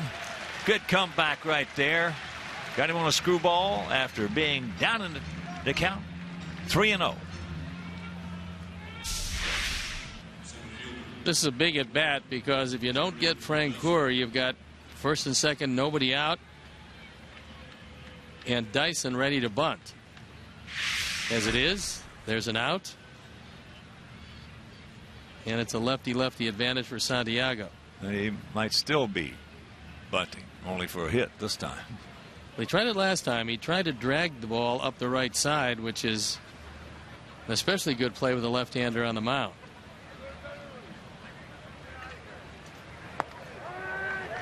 Takes first pitch strike.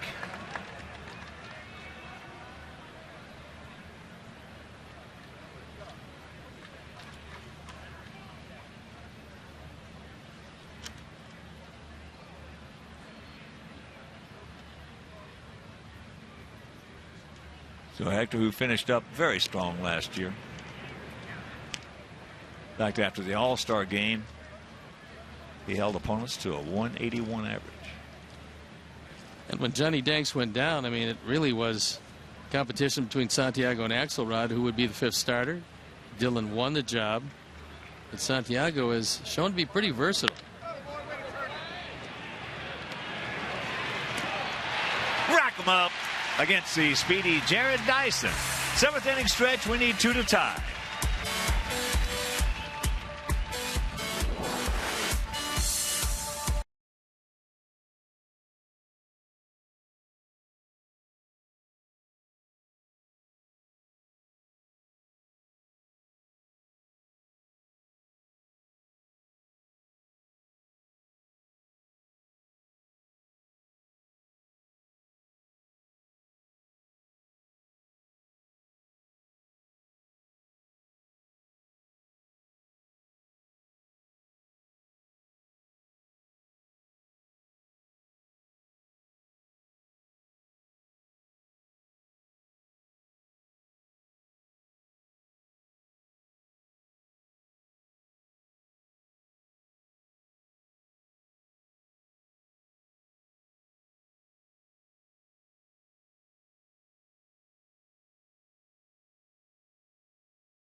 Seventh inning. Sox going to look at Aaron Crow, who came in for 1 inning in Monday's game. Got a good curveball, former #1 draft choice. Drafted originally by Washington, didn't sign, and then drafted a year later, 1 spot down lower in the 1st round.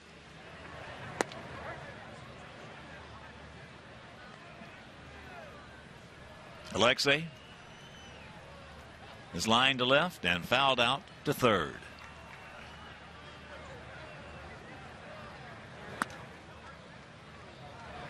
One and one to count.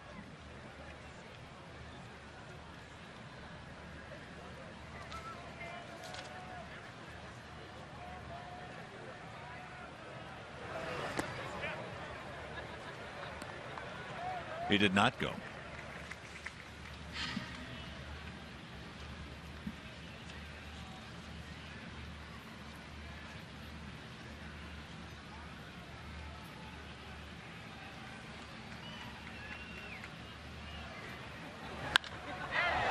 That's high in the center field. That's can of corn.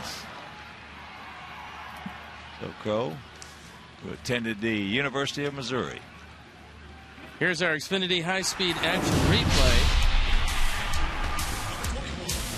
And it comes off the bat of Jared Dyson, a very snappy 4.63, and with the gun of Ramirez and the pick by Pauly, they're able to turn 2.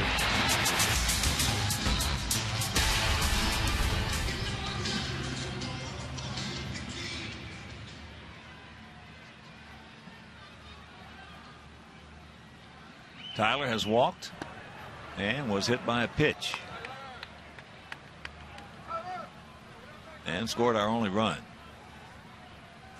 This is where young hitters are at a disadvantage. Not on that pitch, though. Tyler just smacks it. But young hitters are at disadvantage because they don't face many wrappers down in the minor leagues. No, and they're trying to pick up the ball as soon as they possibly can. And with a wrapper, sometimes you find deception, but if that low fastball splits the middle of the plate, which it did, Well, Flowers is swinging the bat too well right now to miss pitches that are grooved down that low. So he's got a perfect day, 1 for 1, and been on base all 3 times and scored the only Sox run. Beckham is 2 for 2 today. Made a good pass at that one and just underneath it.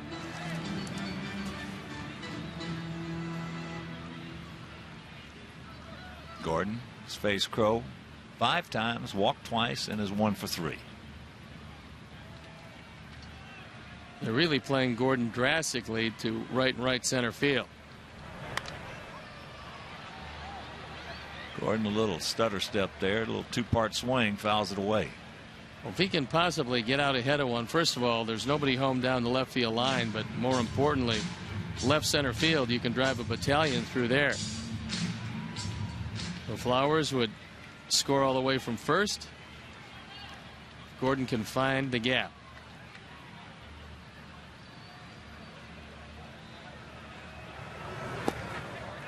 Lays off that one. My point being, though, with young hitters against a wrapper, a lot of times that hitting coach will tell them, hey, look, sit on his fastball and just wait for the fastball. If he gets 3 breaking balls over, come back, sit with me. Unless he hangs it, of course. Good eye. Got evens at 2. Deception is part of any pitcher's repertoire, especially if the stuff isn't overwhelming. Crow has good stuff, but there's a few guys down in that bullpen that have better stuff than Crow. But he's had success because he is deceiving.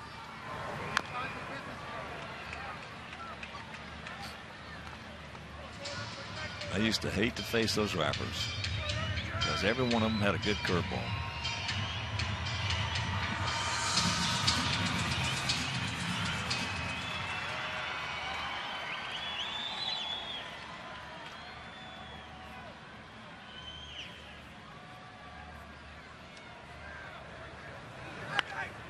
Look at this. Yes. So Gordon, 3 for 3. More importantly, 2 on with 1 out. And Diaz coming to the plate.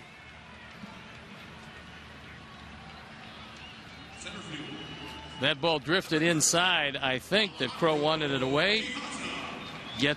Couldn't quite get to it. Flowers can't take off because he doesn't want to get doubled off out of the inning. So he knows he's only going to make it to second base anyway. You might as well hold up. Good piece of base running. And now, with the tying runs on the bases, our lone run producer, Alejandro Diaz, getting a chance. 1 for 3. That RBI single back in the 5th inning.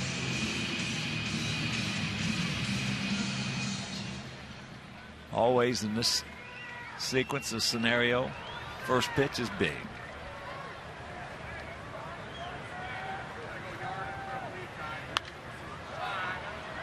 Fouls it away. That one at 94. What you'd love to see is something we haven't seen this entire series.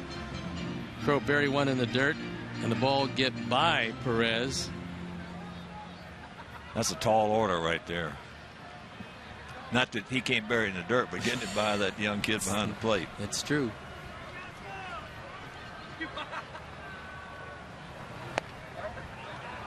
Now the big hole. Nothing in 2. Diaz did not like the call. It was borderline. It went Crow's way.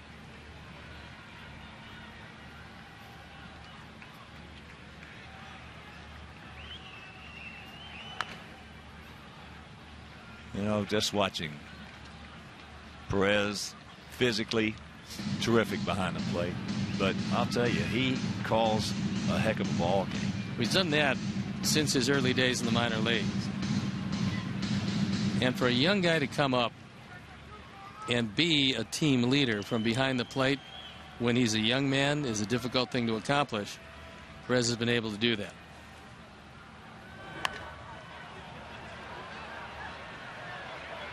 That's a souvenir left side. 15,036 today. Oh, a beautiful, beautiful afternoon here in the City Beautiful.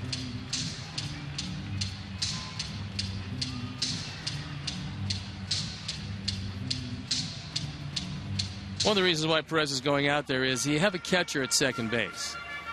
And Tyler's been out there now for a few pitches. And so what they're probably going to do is change a set of signs. They might even go without a sign, at least for the first pitch. And the last thing that any catcher wants to do with a catcher at second is tip off location. So I'm sure that was what that conversation was all about.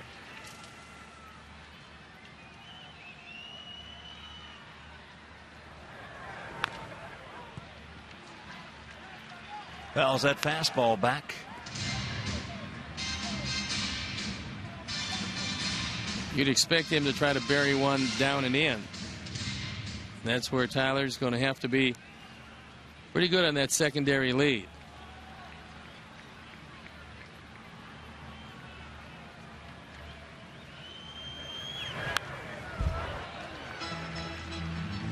What some guys do when they get to second base, even if they aren't not giving the signs to the hitter, they will look like they are. They'll make certain gestures with a hand, maybe open hand, fist, closed hand.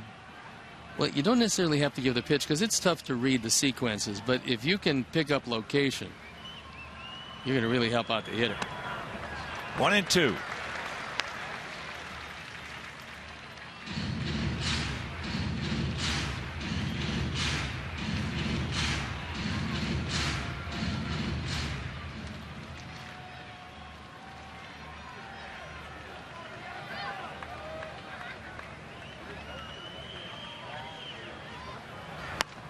Two and two. Yeah, I used to love to have that on-deck hitter. When a right-hander was out there, just give me the location. You'd either say, Hawk, come on, Hawk, come on, Kenny. See if the catcher was setting up early. The catcher was set up inside.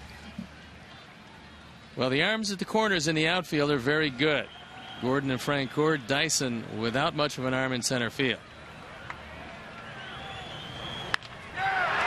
That ball in the right center field. Dyson at good speed makes the catch. Now Tyler's going to tag. Almost a tweener, but the speed of Jared Dyson ran it down easily. This is what Dyson brings to the park every day. His tremendous speed. He's able to run it down.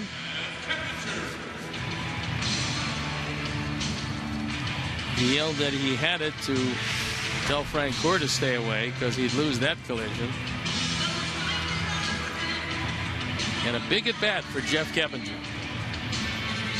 who was 0 for 3 today.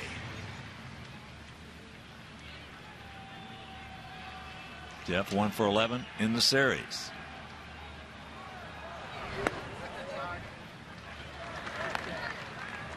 Want to know the count to the 32-year-old veteran infielder. Another situation where the Royals are playing him as an off-field hitter. Dyson clearly into right center field, and the gap in left center.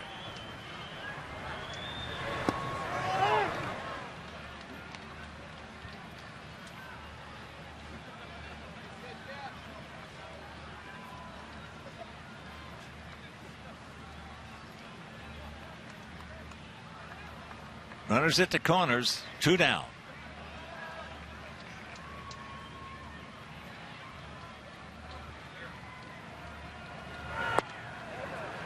Good pull up right there by Keppinger.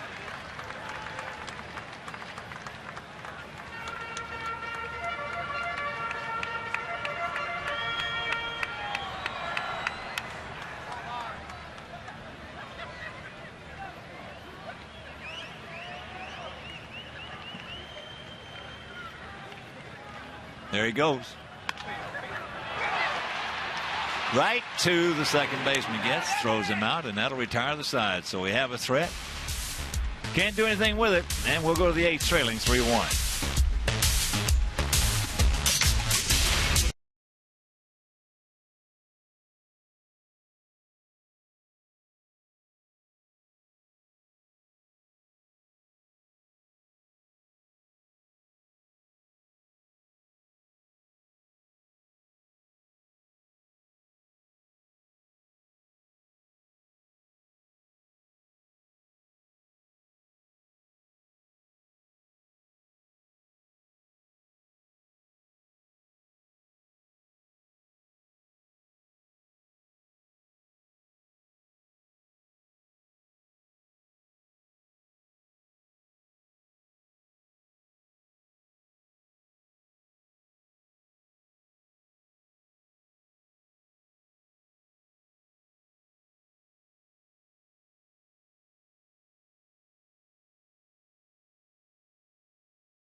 Getz will lead it off here in the top of the 8th inning.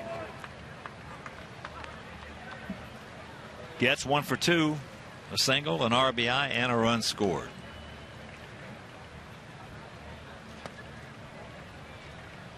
Two and 0 the count.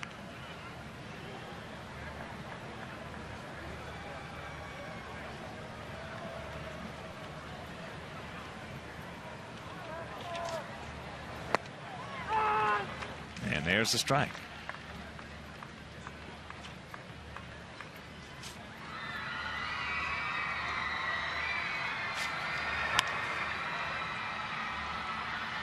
Hector back even in the count.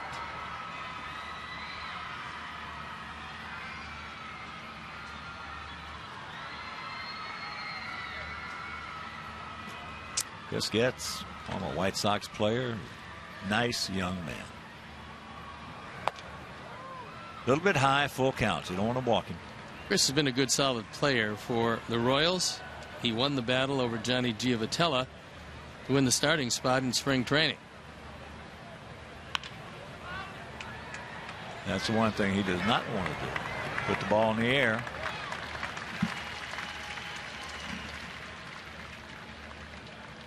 One down. And a reminder, you can follow our Sox with MLB.com at bat for your iPhone, iPad, or Android. Get spring training scores, stats, highlights, live audio, and more. Of course, spring training is over, so you can get the regular season. Text at bat to 31826 or visit whitesox.com for details. Alex Gordon, 1 for 3, had a ringing double down into the right field corner, knocking in a run.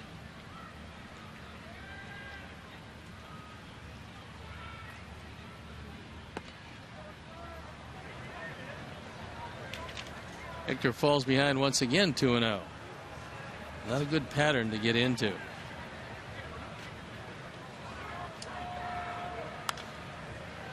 That's foul back to our left.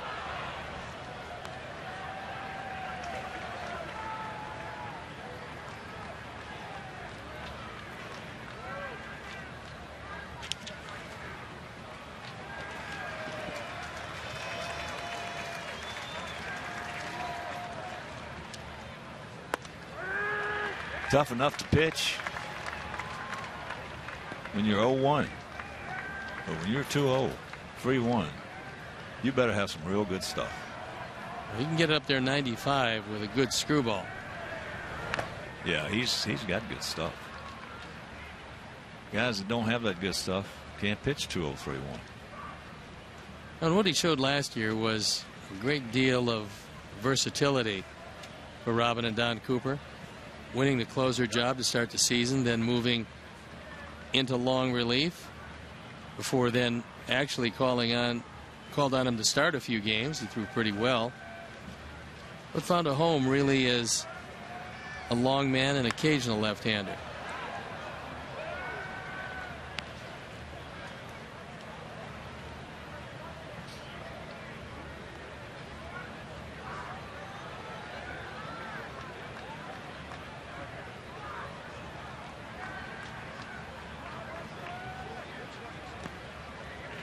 Full count.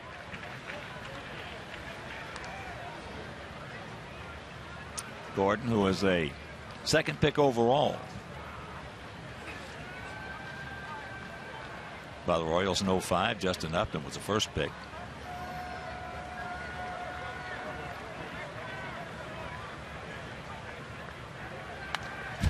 Just got a piece of that.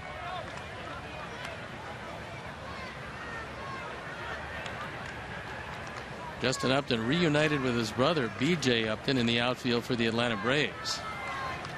The Braves have a pretty strong offense this year. Well, there's just a bullet off a very live bat of Alex Gordon. See enough pitches, you become dangerous.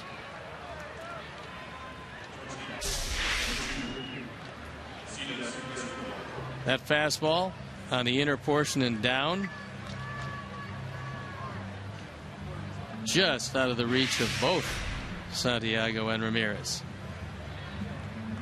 So the Oriole pen getting ready Kelvin Herrera, the hard-throwing right-hander.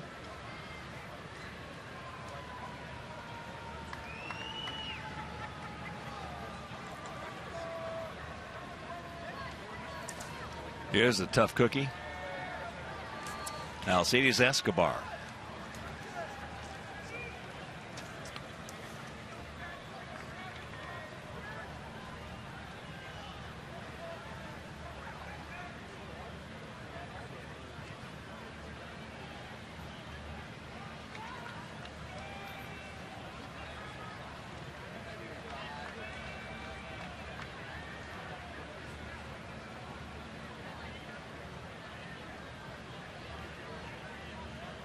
One out. And Gordon at first. Gordon last year 10 stolen bases in 15 attempts. So they're having a little tough time hooking up.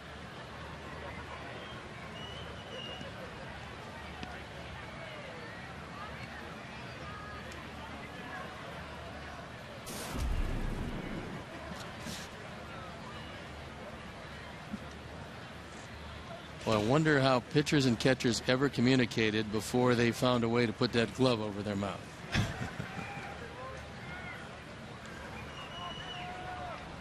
When I say Alcides Escobar is a tough customer, he's only one of 3 players over the last 40 seasons to collect 30-plus hits against our Sox in a season.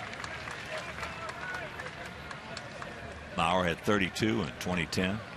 Mark Grudzielanek had 30 in 2006.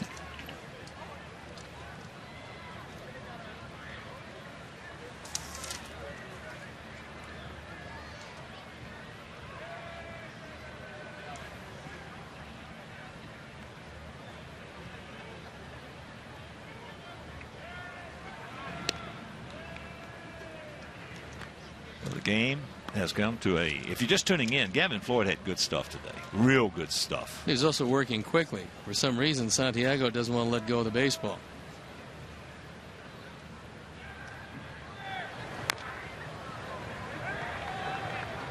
Oh, and 2. And I was really pleased with Gavin's, the fastball and the curveball. His breaking stuff today were crisp. The kid can carry that all season long. He's going to have a heck of a year. Well, unfortunately, he only walked 1, and the one that he did walk keyed the inning where they scored 3 in the 5th. Yeah.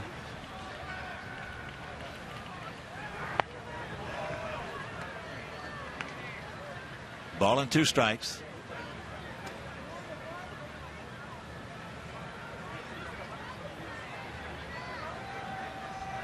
Yeah, Gavin giving up the 3 runs on just 4 hits, 1 walk, had 5 strikeouts. All right, boys, take your time. Rack them up. Go to the bottom of the 8th. We need 2 runs to get back in this thing.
gets a start as the White Sox look to take down King Felix and the Mariners.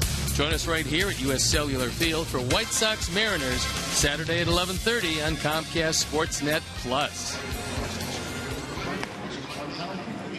And that brings in Kelvin Herrera, hard-throwing right-hander. ERA of just 2.35. 77 strikeouts in 84 1/3 innings. Left-handers have gotten to him. Right-handers, not so much. But he's setting up Holland. His job is to get through the 8th. He's got a 2-run lead, but he's got to go through the heart of the order. Rios, Dunn, Canerco, then Viciedo, Alexei, Herrera. In 2012, last year, he had the highest average velocity of anybody in the American League at 98.5. And that one at 97. See, he has slowed down a touch.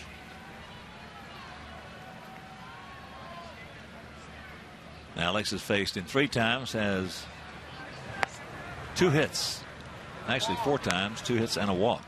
Certainly would like to do some damage here as the shadows are creeping across home plate, but still the hitter in sunshine, as is the pitcher.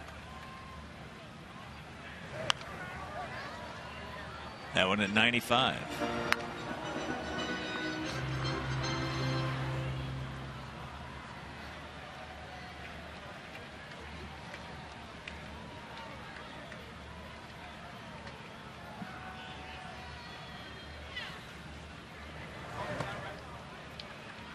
Wow. Pulled a string on him, had him way out in front, and that's out number 1. When anybody throws 98 and then suddenly drops one over at 83, odds are overwhelming you're going to be well out in front of it.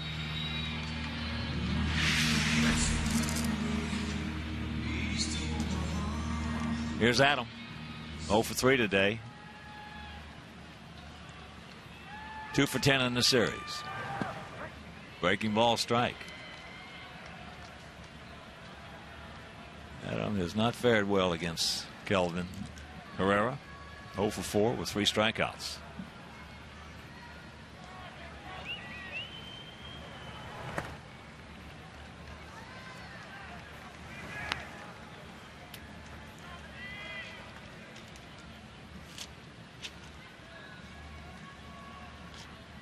Well, Herrera's a high fastball pitcher, and Adam likes the ball down. Time he took a little something off again.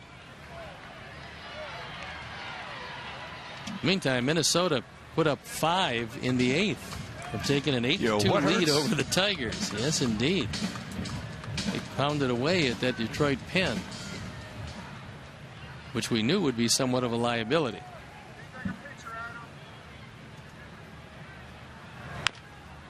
And that is foul.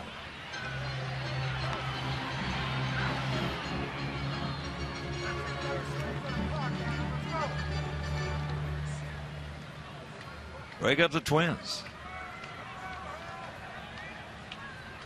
Opened at home, and it looks like they're going to go 2-1 against the Tigers. He just kept throwing it slower, slower, and slowest, and finally got done. Had him down for the 3rd time on strikes today with a good changeup. That ball just dove out of the zone. That's the most changeups we've seen him throw since he's been out there against us. Maybe he's learning a little something. Well, he can hit 102. So when you can throw that changeup to 83, 84, as you mentioned, you stated. Pretty good. Somebody's going to be a little off balance.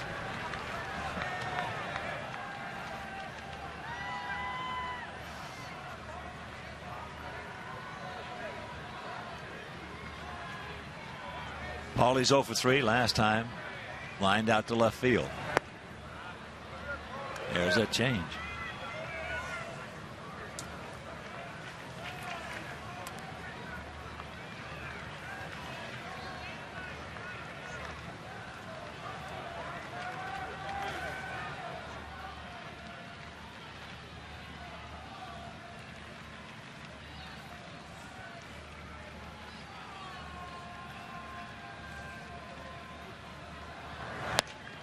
There's some gas at 97.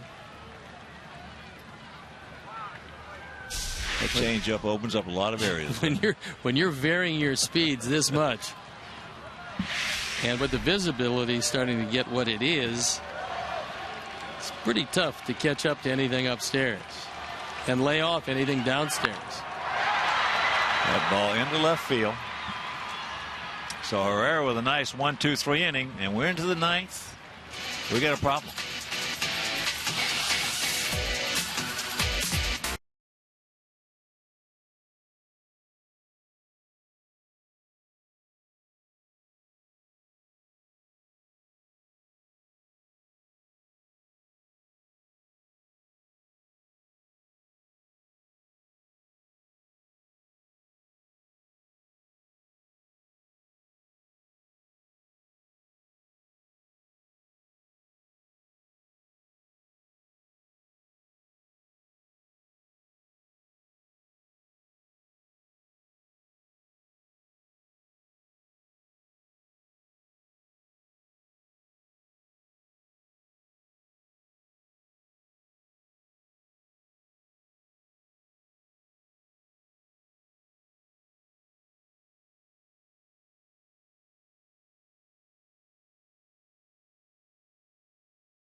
Three 5-0 for the Royals, 1-7-0, 1-7-1 for our Sox here in the top of the ninth inning. If you're just tuning in,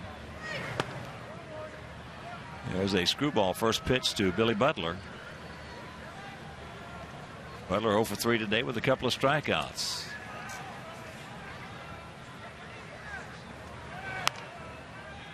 Gavin did a terrific job on Butler.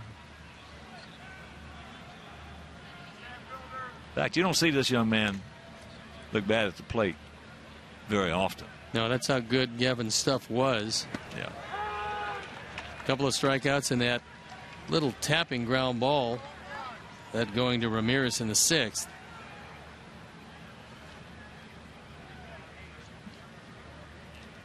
One-two pitch. Ate him up. Gordon's got plenty of time.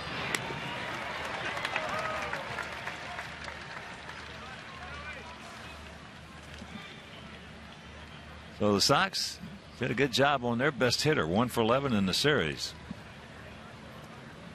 And here's Moustakas, who's 0 for 3 today.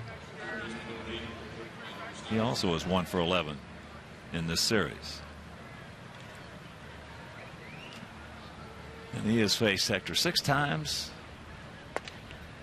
And he's drawn the collar.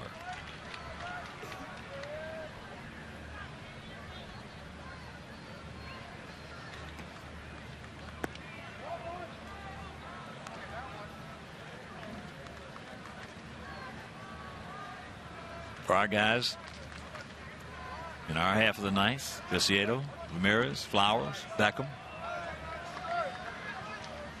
And they're going to face Holland, their closer. Another hard throwing right-hander, Greg Holland.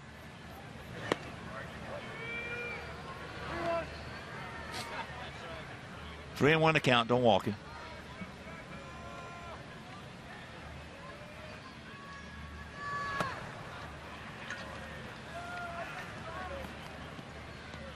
And that'll bring up Perez.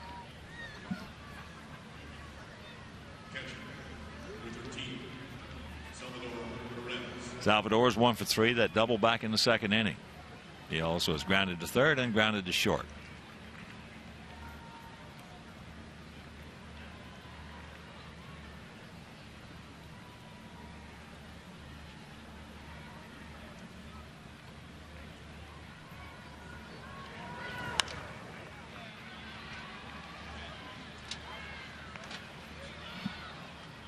Hector on top, 0-1.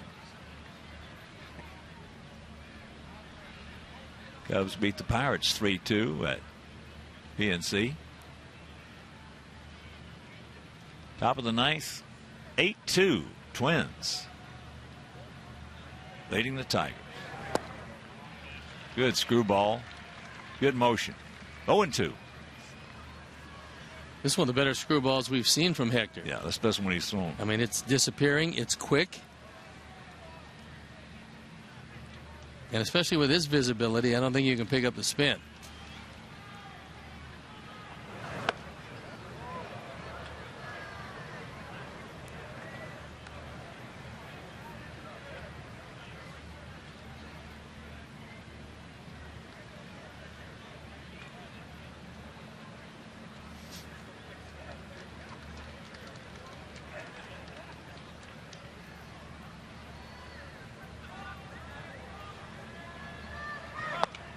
He gone.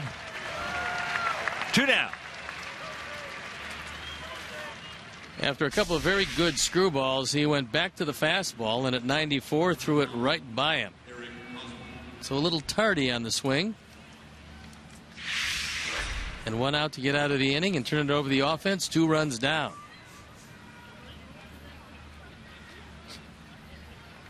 Hosmer. Good job by Hector. Holds him right there. Meanwhile, we'll go to the bottom of the ninth. It is 3-1 Royals.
Light, and it came in the 5th inning. First of all, a walk to Hosmer. Then Ned Yost broke out the hit and run and worked it to perfection. A line drive by Chris Getz. Not played well by Diaza. Culminating with a double by Gordon. 3 runs, 3 hits, and an error later. That's the difference in this game as Greg Holland comes in to preserve the 3-1 lead. Holland, small by today's standards at just 5'10", has got a big arm, a good over-the-top curveball. And last year, he was 7-4, 67 appearances. He became the closer about halfway through, saved 16 games. Out of Marion, North Carolina. A little town of about 7,000 or 8,000 people.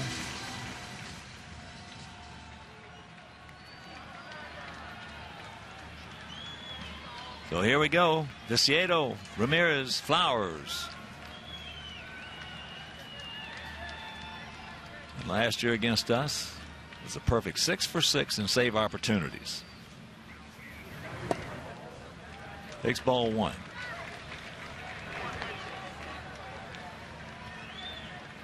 Well, being his first outing of the year, maybe we'll see a little rust.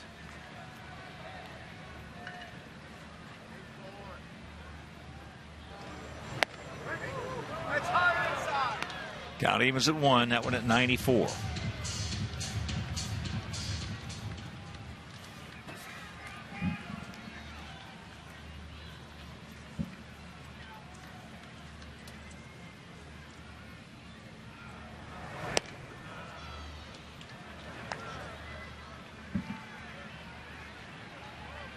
One and 2 the count.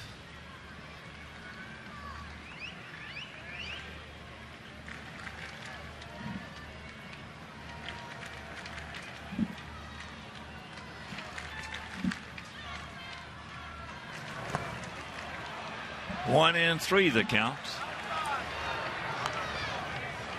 One down.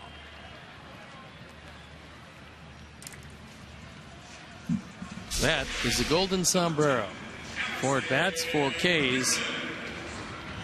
You can see Perez knock it down, locate it, and throw him out at first. Last year, the first time that Holland was used as a closer exclusively. He had toyed with closing a bit here and there, but never full time until last season. Alexei taking, and the count 1-0.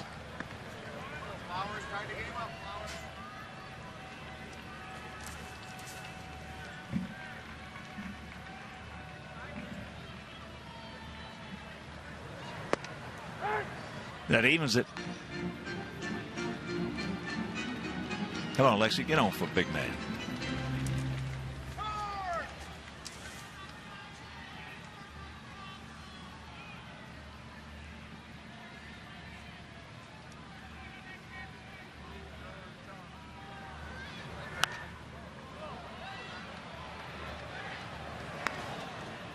And once again, a reminder, make your plans to be with us tomorrow night. Jose Quintana against Blake Bevan. First of a 3-game weekend series against the Seattle Mariners. On Saturday, Phil Axelrod against Felix Hernandez. And on Sunday, Chris Sale against Iwakuma.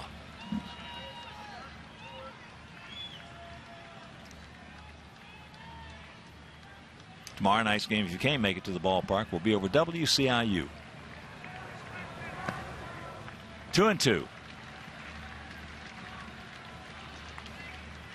Tyler Flowers has been on base 6 times this series, 3 times today. And he's waiting in the on-deck circle. Gordon Beckham would be up behind him if they can keep the inning alive. He's 3 for 3 today.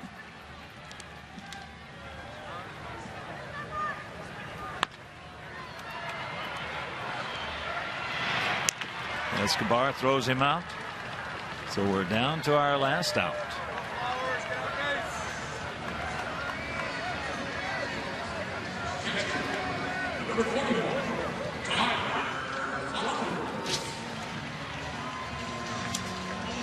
Here's Tyler.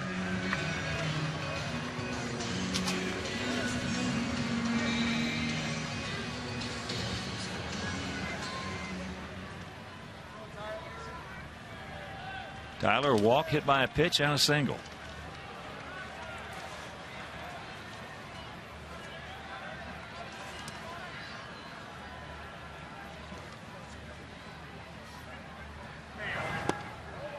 And he takes ball 1.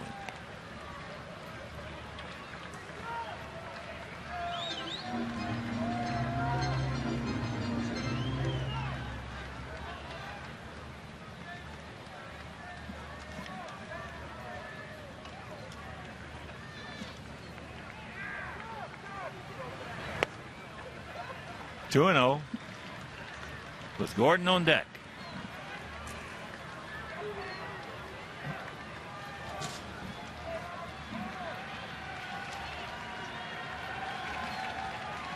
Got to have a base runner.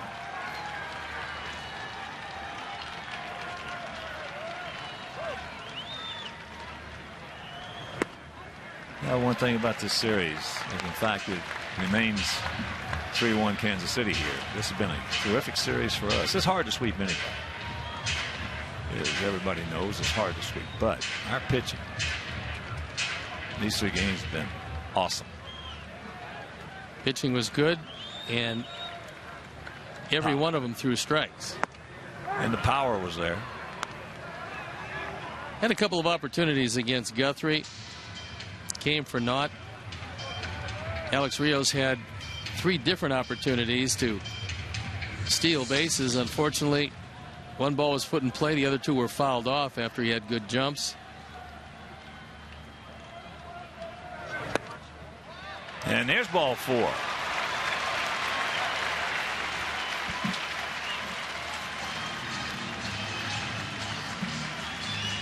One of the things that we're going to have to work on is something we did very well last year, as Tyler will depart for a pinch runner, Connor Gillespie. And that is hitting with runners in scoring position. To this point in this series, it's just been 1 for 13, and last year we were very good in that department. Yeah, when you can win a series going 1 for 13, it's not bad. That's not bad. And when you can win a game committing 3 errors like we did yesterday against one of your epic rivals, so to speak, as far as going 6-12 against them last year. That'll show you the pitching, how as good it's been. Ned Yost believes he's got a pretty good ball club. He does. That's a good Kansas City ball club. Dave Island believes he's got a much improved starting rotation and at times an overwhelming bullpen. Dave Island, the pitching coach.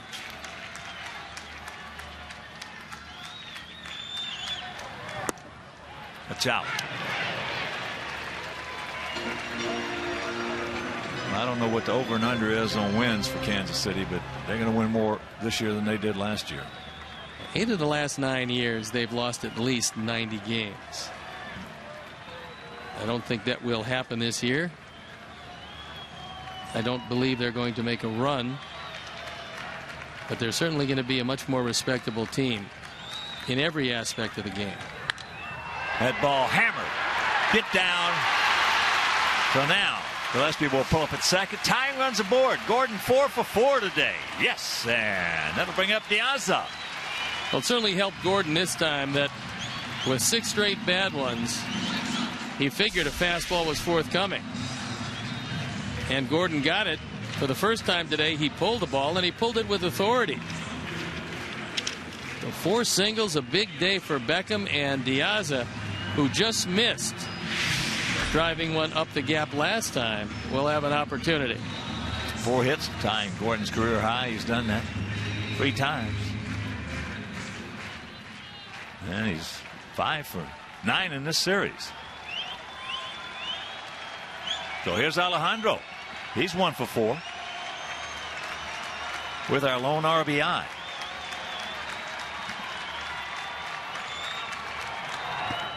And he takes ball 1. Well, this is one of the few times with Perez behind the plate that you can get a good secondary lead out at first base. It's going to be up to Darrell Boston to alert Gordon if, in fact, Hosmer might be coming in behind him. But right now, he's playing as deep and over toward the line as he can in a no double set.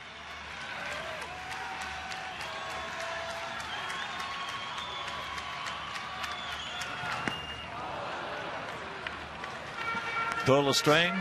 Count evens at 1.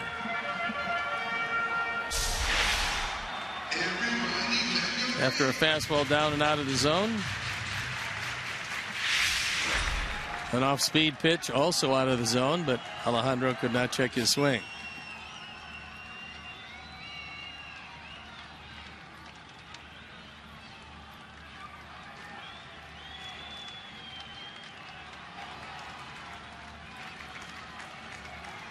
Big pitch right here. The 1-1. 2 on, 2 out. 3-1 Kansas City. And Hosmer will make that play, and this ball game is over. So the Sox have a threat here in the bottom of the 9th inning, but Kansas City gets on the board as they win the finale of this. But again, as we were just discussing it, Steve, our pitching was just awesome. I thought up and down the rotation and certainly out of the bullpen, the pitching was great. In fact, the pitching actually pretty good on both sides of the equation. So we wind up taking 2 of 3 from a tough Kansas City team, and it's now awaiting the Seattle Mariners and King Felix in the middle of a 3-game series. So final score, Kansas City wins it 3-1. And let's check out our GMC player of the game. It is the 33-year-old veteran right-hander, Jeremy Guthrie.